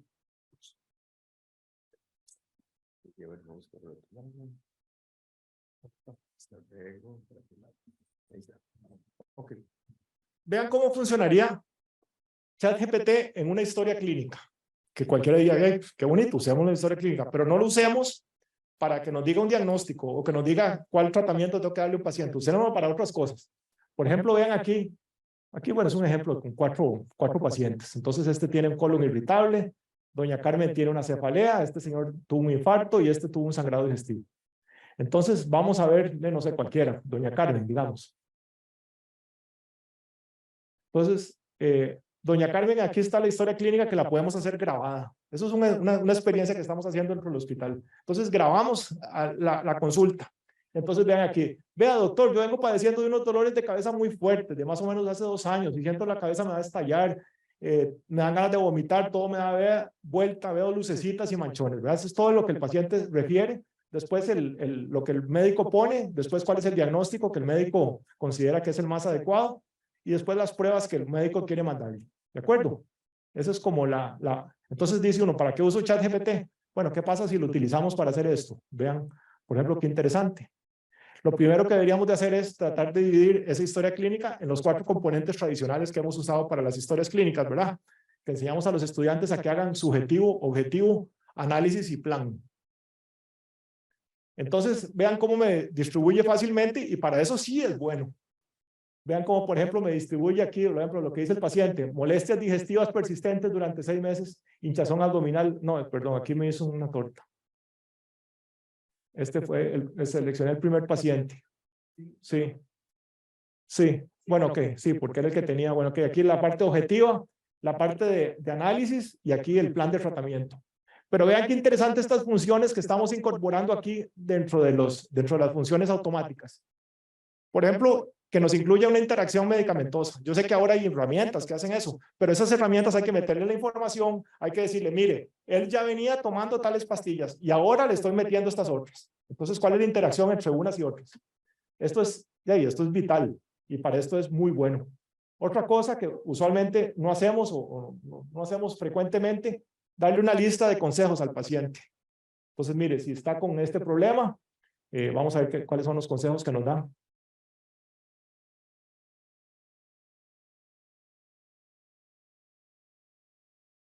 No me falle San Vicente, como decía aquel.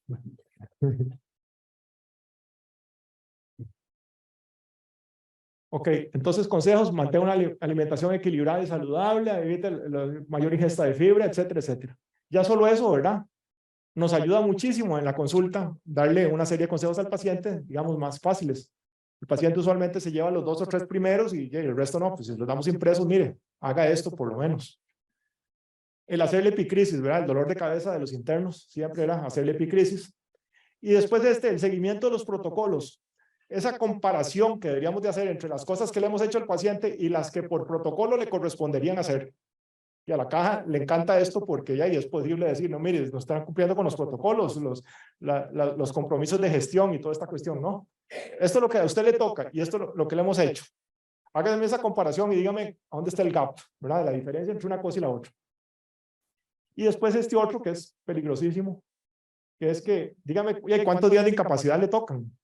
Entonces, en base a la condición actual del paciente, vean que aquí estamos considerando el contexto, estamos considerando la historia clínica y el padecimiento actual. Ya solo eso es un súper, ¿verdad? Los síntomas mencionados consideraría una incapacidad de aproximadamente 5 días. El código CID para esto es el K58.9, síndrome del intestino irritable sin diarrea predominante. Esto nos facilita muchísimo el trabajo, creo yo. Podemos... bueno, sí, pues, ¿cómo se hace? No hay la presentación.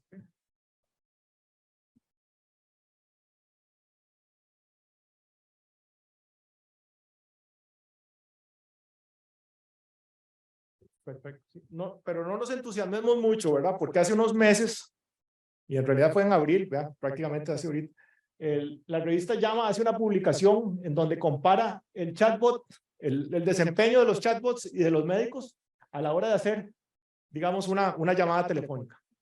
Los médicos quedamos por acá abajito y después el chatbot de ahí tiene una calidad altísima. Y ni qué decir de los ratings de empatía. Los médicos al principio, not empathic, ¿verdad? Muy poco empáticos, moderadamente empáticos, y ahí empieza a aparecer el chatbot. Entonces el chatbot es empático o muy empático. Y es que si ustedes han usado ChatGPT, que me imagino que ya muchos lo habrán usado, uno se asombra de ver la amabilidad que tiene, ¿verdad? Disculpe, mire, me equivoqué, voy de nuevo, yo estoy el otro. Es lindísimo, ¿verdad? Interactuar con un bot de estos, de este tipo de redes neuronales es fabuloso. No, esto era por si no servía lo otro. Esta otra cosa que estamos utilizando nosotros, esto se llaman los flujos de trabajo. Y creo que para la caja en algún momento les mencioné y me dijeron, bueno, hablemos porque nos interesa bastante este tema. Que es cuando el paciente se egresa, ¿qué otras cosas deberíamos de hacerle a ese paciente que se egresa? Mira, hay que hacerle una epicrisis. Hay que hacerle la creación y envío de las recetas a la farmacia. Hay que coordinar las citas de seguimiento con atención primaria. Hay que crear un certificado de incapacidad o licencia, que llaman allá. Facilitar la coordinación con los servicios de rehabilitación en caso de que sea un problema de esos. Generar y compartir un plan de cuidado para la casa. Facilitar la comunicación. Bueno, no sé, ahí puedo seguir. 17 cosas deberíamos de hacer cuando le damos un egreso. O un ingreso. O un traslado. O cuando el paciente fallece. Que no convirtamos en la historia clínica en una historia clínica que sea un repositorio de datos del paciente nada más, sino que lo convirtamos en un elemento que nos facilite el trabajo dentro del hospital, lo que les mencionó la ministra al inicio. Utilicemos para la gestión de los servicios de salud. Y una manera elegantísima de utilizarlo es con este tipo de cosas. Transformación digital. Por Dios, entremos finalmente en un modelo de gobernanza de datos. No es posible que tengamos 5 o 6 años de estar trabajando en un modelo de gobernanza de datos y no hayamos logrado aterrizar sobre esto. Si no tenemos un modelo de gobernanza de datos, no podemos compartir los datos. Costa Rica no tiene un modelo de gobernanza de datos en la parte médica. No podemos compartir datos, no podemos utilizar datos para el uso secundario, para investigación, porque no hay un modelo que nos diga cómo hacer esto, ¿verdad? ¿Cuál es el responsable del gobierno a nivel institucional? ¿Cuáles son las unidades que producen y consumen datos? ¿Cómo pueden utilizar los pacientes los datos? ¿Cómo pueden utilizar los médicos los datos? ¿Cómo se participa el paciente en el uso y aprovechamiento de sus propios datos? ¿Cuál es el proceso de revisión y mejora continua? ¿Cómo se realiza el proceso de anonimización de los datos? Por Dios, esto no es tan difícil. Hay modelos de gobernanza de datos ya creados que podríamos utilizar. Y al final, ¿qué podríamos decir?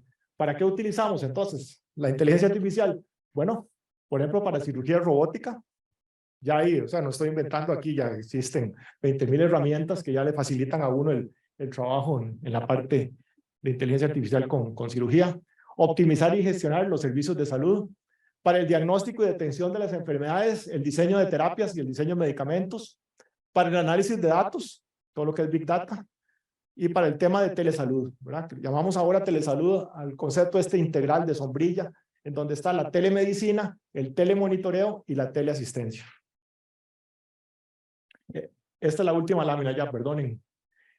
Los desarrollos actuales están en estos 3 campos: en el diagnóstico y detección de las enfermedades, en la terapia y el tratamiento, en la administración y gestión de los servicios de salud, y hacia futuro estamos esperando hacer algo sobre la producción y personalización de tratamientos, sobre la terapia génica y de células madre, la optimización del tiempo real de los tratamientos. Tenemos un grupo ahí interesante en el hospital trabajando en esto, ¿verdad? Cómo los medicamentos interactúan de manera muy distinta cuando se dividen en distintas dosis y interactúan unos con otros. El entrenamiento, digamos, de las terapias de rehabilitación, entrenamiento cerebral, y predecir la progresión de las enfermedades con base en imágenes. Al final, yo quisiera pedirles que llenen la última pregunta de esto, que es el nombre de ustedes y el correo electrónico. Y los que estén interesados, podemos compartir con ustedes algunas de estas noticias de inteligencia artificial. La verdad es que tengo que reconocer de que de la Asociación de Informática Médica la tenemos un poco abandonada. Deberíamos de retomar un poquito lo que hacemos. Yo pienso que ahora tenemos muchísimo más herramientas para hacerlo. Y quisiera tener los correos de ustedes en algún momento para estarles enviando publicaciones de cosas que se hacen en inteligencia artificial en distintas revistas, como por ejemplo el New England Journal of Medicine acaba de hacer una publicación de los 30 artículos más importantes de inteligencia artificial. Es espectacular el resumen y nos aclara muchísimo por dónde va el panorama. Así es que les agradezco muchísimo la cuestión esa. Ha sido un honor para mí estar esta noche con ustedes acá, volver a ver nuevas caras que hace tiempo no veía. Y bueno, espero que en el Congreso les tenga una sorpresa para el Congreso en este tema, y algunos compañeros de allá del hospital me van a acompañar con algunos de los proyectos que venimos realizando. Muchísimas gracias y muy buenas noches. Muchas gracias, señora presidenta.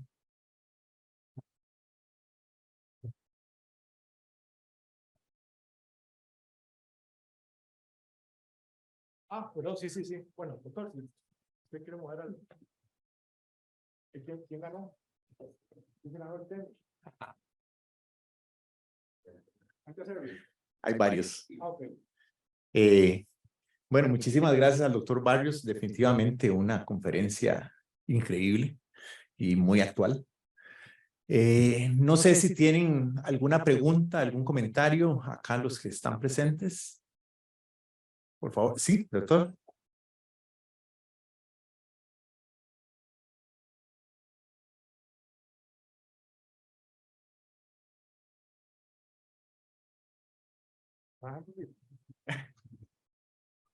Buenas noches. Bueno, agradecerle al doctor Barrios pues esta excelente charla. Eso pues nos pone muchos puntos en la mesa de lo que tenemos que hacer acá en Costa Rica. Obviamente tenemos que empezar con el tema de la gobernanza, pues, y pues por dicho tenemos acá a la doctora ministra de Salud con nosotros, y en la hoja de ruta que se está desarrollando acá en Costa Rica, pues que por dicho pues tuve chance de participar en esa combinación que se hizo de la Cámara de Salud y el Ministerio de Salud, pues digamos se dieron los primeros pasos hacia esto, y espero pues que pronto podamos tener más información de esto, y que se dé ya desde el Ministerio de Salud pues ese banderazo para que podamos pues meternos de lleno en esto. Un tema que sí se vuelve casi que un determinante de salud para el desarrollo de lo que es digamos, telemedicina, telesalud y más ampliamente toda la transformación digital, es el tema pues de la conectividad, que también viene siendo pues parte importante de esto. Pero de verdad, ¿cómo empezar esto? O sea, obviamente hay que empezar con el tema de gobernanza, pero también hay que meternos en la parte, digamos, educativa. ¿Cómo nos metemos ahí con toda la gente, todos los muchachos que estamos preparando, digamos, a nivel de digamos, todo lo que es la parte de ciencias de la salud. Gracias. Sí, sí, muy importante, doctor Sprock, su pregunta. Sí, en realidad no es que no exista un modelo de gobernanza de datos. La Caja trabajó un modelo de gobernanza de datos hace más o menos unos 4 años. Yo vi un primer borrador y ya casi prácticamente lo tenían listo. Y no, mire, ya lo tenemos listo. Y al final el modelo no ha salido. Y al final lo que interesa es que se puedan compartir los datos. Yo lo que quisiera es que los médicos pudieran utilizar los datos. Tuviéramos un sistema, nosotros en el hospital tenemos un sistema de autoservicio de los datos. Cualquier médico entra a la plataforma y puede seleccionar los datos que necesita para sus propias investigaciones y hace sus trabajos y ya está. Nosotros, no depende de nosotros. Antes nos mandaban a decir, mire, necesito los datos de, yo qué sé, que de pacientes diabéticos y tal cosa, y nosotros teníamos que seleccionar de la base de datos las cosas. Ahora ellos mismos hacen autoservicio. ¿Por qué? Porque hay un modelo de gobernanza bastante sólido. Eso es lo que yo quisiera, que al final, ¿verdad? Que no se quede en un papel, sino que se quede en realidad en una acción directa de que podamos utilizarlos. Sí, hay muchos temas, doctor. En la parte de transformación digital, yo pasa que yo no me quise meter porque entonces se hacía la charla muy larga. Pero sí, por ejemplo, el tema de interoperabilidad de los sistemas de información, ¿verdad? ¿Cómo hacer que los sistemas se comuniquen unos con otros? Ya no tiene sentido aquello que nos decían, no, mire, es que un sistema, ¿verdad? Como decían en los años 90, es que un sistema no se habla con el otro, es que la clínica tal tiene un sistema que no se habla con la clínica tal. Sí, no, esos son temas de interoperabilidad. Y ya no solamente interoperabilidad directa de conexiones con Internet o cosas de esas, sino también la interoperabilidad semántica, ¿verdad? Que es que los sistemas no solamente se hablen, sino que se entiendan.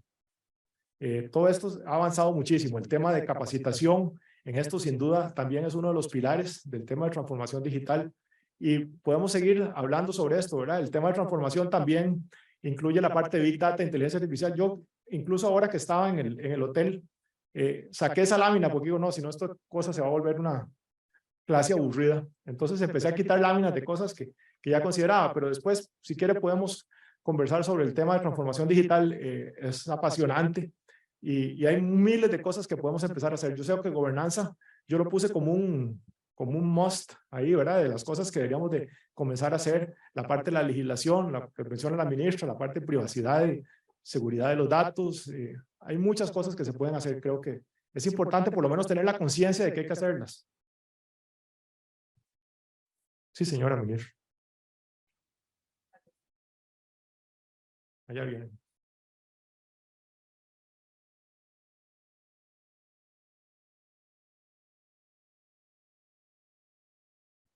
Gracias. Más bien, tal vez como para aclarar un poco y así brevemente, porque obviamente esto es un tema muy importante y desafortunadamente muy novedoso para la seguridad social hasta para la institucionalidad. Si hay un decreto que justifica la salud digital y sobre todo el modelo de gobernanza de datos en donde la visión es que lo tenga MISIT. MISIT es el ente que debería tener todos los datos a nivel país, pero como no tiene la robustez que se pretende inicialmente y sobre todo la parte de salud, la tiene actualmente el Ministerio de Salud. Se está generando un proyecto de ley para poder tener ya todo esto, digamos que de la forma que se tiene que hacer, ¿verdad? Con una ley que lo regule. Y por mientras estamos reglamentando absolutamente todo desde la teleconsulta, que es algo que todos hemos ejecutado por años de años y no está regulado.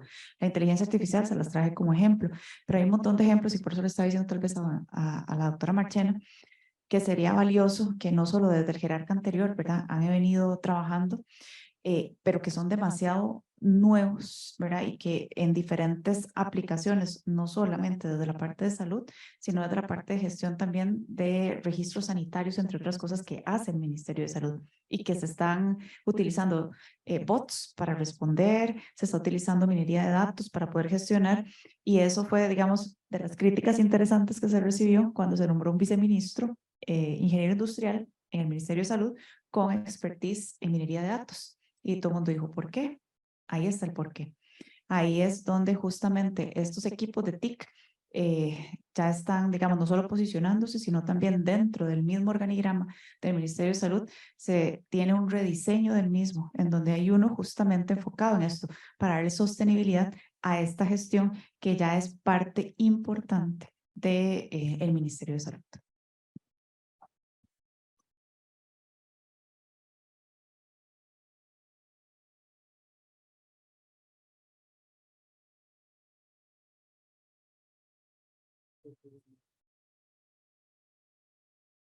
Gracias, buenas noches. Francisco Oviedo, mucho gusto, doctor. Muchas gracias por la exposición. Quería hacer un muy pequeño comentario y hacer una pregunta a raíz de esto. Me acuerdo que hace unos meses escuchaba una conferencia cuando se empezó a hablar del tema de ChatGPT, la inteligencia artificial, y unas frases en general, no solamente en campo de salud. Una de las frases que me llamó mucha atención es que se decía, deberíamos de estar dejando de preocuparnos por los trabajos que se van a perder por la inteligencia artificial y estar preguntándonos los trabajos que se van a crear. Y es algo inherente a todos los momentos de la historia humana que ha tenido una revolución de este tipo, ¿verdad? Cada vez que hay un gran salto, se pierden trabajos, pero se crean muchos nuevos. La pregunta que quisiera hacerle a raíz de esto, usted en un momento de la exposición mostró como diferentes aspectos, ¿verdad? Que hablaba del CDO, el arquitecto de datos y otras cosas que me llamaron mucha atención previamente a raíz de esto. Son nuevas cosas, nuevas, no sé si profesiones, pero sí nuevos tareas que se hacen, nuevos puestos. Y la pregunta es, ¿cómo los médicos eventualmente nos podríamos meter en estas nuevas, no sé si profesiones, pero nuevas especializaciones, nuevas tareas que se están creando a raíz de esto? Gracias. Sí, doctor. Mire, hay muchísimos campos en los cuales los médicos podemos de alguna forma participar en estas disciplinas. Creo que una de las disciplinas interesantes es la ciencia de datos. Creo que los médicos deberíamos de estarnos enfocando, o los que están interesados, nosotros hacemos investigación clínica de alguna forma, pues entonces para hacer investigación clínica con mayor peso, podríamos especializarnos en el tema de ciencia de datos. Yo creo que es uno de los perfiles, digamos, que más se adapta a lo que hacemos los médicos actualmente. Obviamente no nos vamos a meter en el tema de Machine Learning ni arquitectura de datos porque ahí se sale totalmente del perfil para el cual fuimos formados. Pero yo comenzaría con ciencia de datos y con el tema de los que se conocen como los artistas de los datos. El médico es la forma que puede, digamos, de alguna forma identificar lo que queremos presentar y cómo presentárselo a distintos auditorios. Muchas veces hacemos análisis lindísimos y desarrollamos modelos preciosos y no sabemos cómo presentarlos. Estos muchachos, digo yo muchachos porque ellos, como las nuevas generaciones son como las que están más metidas en estas cosas, desarrollan una serie de presentaciones ahora con los datos que es espectaculares, ¿verdad? Y eso explica muchísimo mejor los fenómenos, explica muchísimo mejor los modelos. Así es que creo que en ese campo también los médicos tenemos mucho que aportar porque somos los expertos en el campo, los expertos en dominio que se llama. Entre eso y muchas otras cosas, ya, y los que nos gusta más la matemática, pues meternos en arquitectura, lo que nos gusta más es la programación, en machine learning, etcétera. Ya, yo pienso que ahí la frontera es nuestra mente. De verdad que les agradezco mucho la paciencia, le agradezco muchísimo a la señora ministra de Salud que nos haya acompañado. Yo fui compañero del Ministerio de Salud durante 15 años, director de Sistemas de Información. Y bueno, y tengo un enorme aprecio al ministerio y creo que están haciendo cosas muy importantes y hay que seguir adelante. Así es que ahí estoy a la orden también para lo que pueda servirles. Así. Tenemos una pregunta virtual del doctor Fernando Coto Iglesias que nos dice, en algunos de los modelos de Deep Learning no se puede explicar cómo obtienen los resultados. Creo que eso es una limitante para los médicos, para que los médicos adoptemos estas herramientas en la toma de decisiones. Sí, no todos los modelos son explicables. Así uno lo presenta así de manera atractiva para que, ¿verdad? Para que la gente se entusiasme con esto, pero no todos los modelos son explicables de alguna forma. Hay cosas que precisamente no entendemos por qué ocurren y esas son de las cosas que estamos empezando a entender. Pues sí, posiblemente los modelos no supervisados son nuestro reto más importante hacia el futuro, ¿verdad? Yo creo que ahí es donde tenemos uno de los retos más. El otro día me preguntaban en una charla que di en una universidad de que si podían ser evaluados los modelos no supervisados. Por supuesto que sí. Hablamos de distancias, las distancias euclidianas, el algoritmo de Manhattan que se sacó cuando los taxis, las distancias entre los taxis y las distintas cuadras en el sector de Nueva York. Ya, y eso son formas de medir distancias entre los datos. Hay muchos modelos, pero sí, o sea, estamos aprendiendo y estamos desarrollando cosas, ¿no? Todavía no está todo desarrollado. Eso es lo bonito, que estamos en un aprendizaje permanente, todo esto. Y ya los que vamos de salida, pues ya no aprenderemos, pero sí, hay mucho que hacer en este campo. ¿Sí? No todos los procesos son explainers. Sí, Víctor. ¿Cómo debe ser la infraestructura actual tecnológica del país? Por ejemplo, en cuanto que necesaria para implementar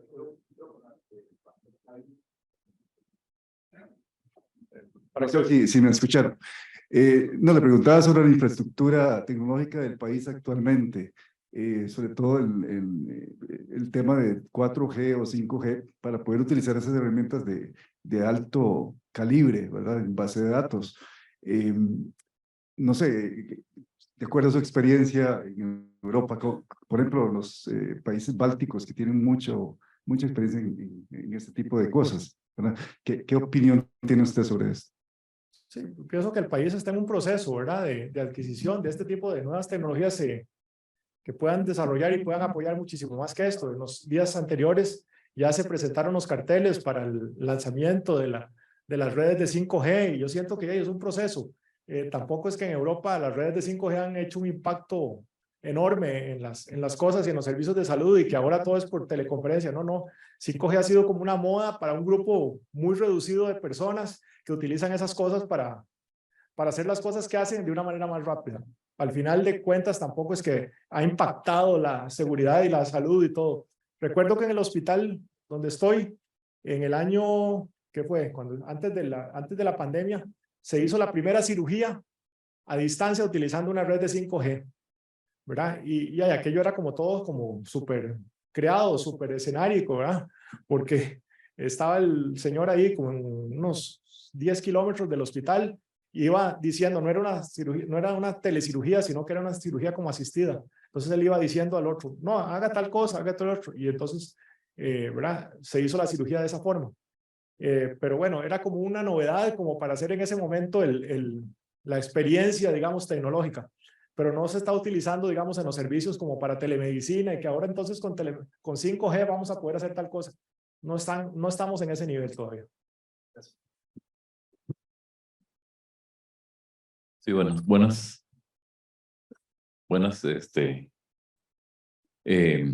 agradecerle por la charla, realmente muy interesante.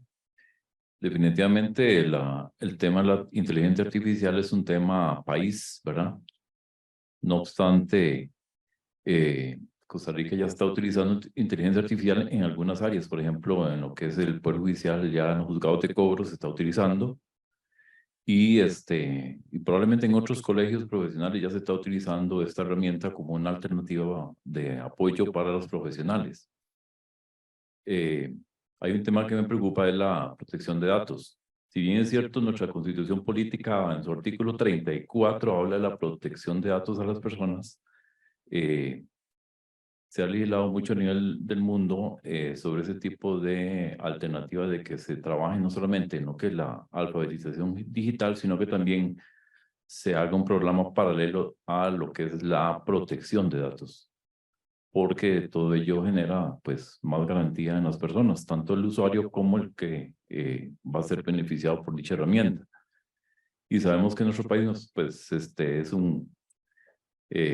de un blanco importante de los hackers y las estafas que se están dando a todo nivel, sobre todo en ciertos áreas vulnerables de la sociedad. Entonces, tal vez un comentario, doctor, sobre qué medidas deberían de tomarse para una adecuada alfabetización digital en un país para nivelar el nivel de conocimientos y paralelo que haya una adecuada protección de datos. Gracias.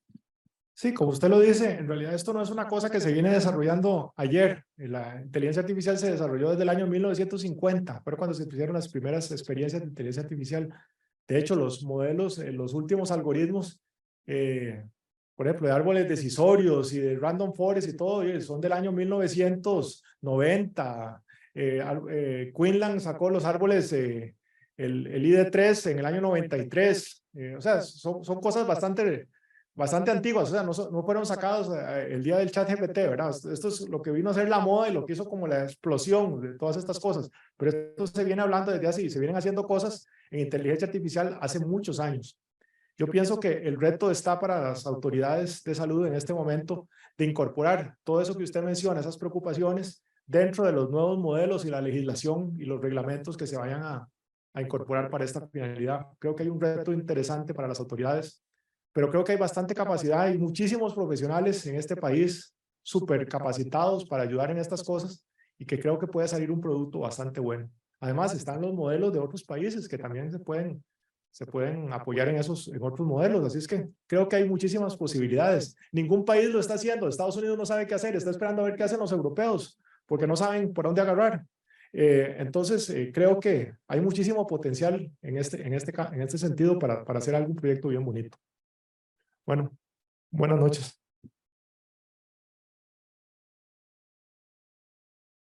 Bueno, muchísimas gracias al doctor Barrios, definitivamente una conferencia de primer nivel y espero que les haya sido de provecho a todos ustedes acá en el auditorio y los que nos están viendo virtualmente. Sí los esperamos en el 83 Congreso Médico Nacional, que lo vamos a hacer del 30 de noviembre al 30 de octubre al 30 de noviembre. Y estamos trabajando definitivamente en la parte de las conferencias para que todas sean de primer nivel también. Y los esperamos. Ahorita el doctor Arias tiene un presente para el doctor. Doctor, muchas gracias en nombre del Colegio Médico, la Junta de Gobierno y el país, diría yo, con todo respeto por estar la ministra. Vamos a darle un recuerdo.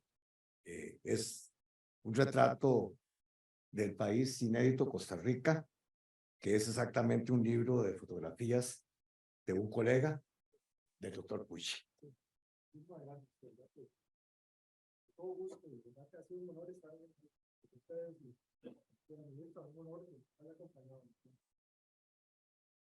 Muchas gracias.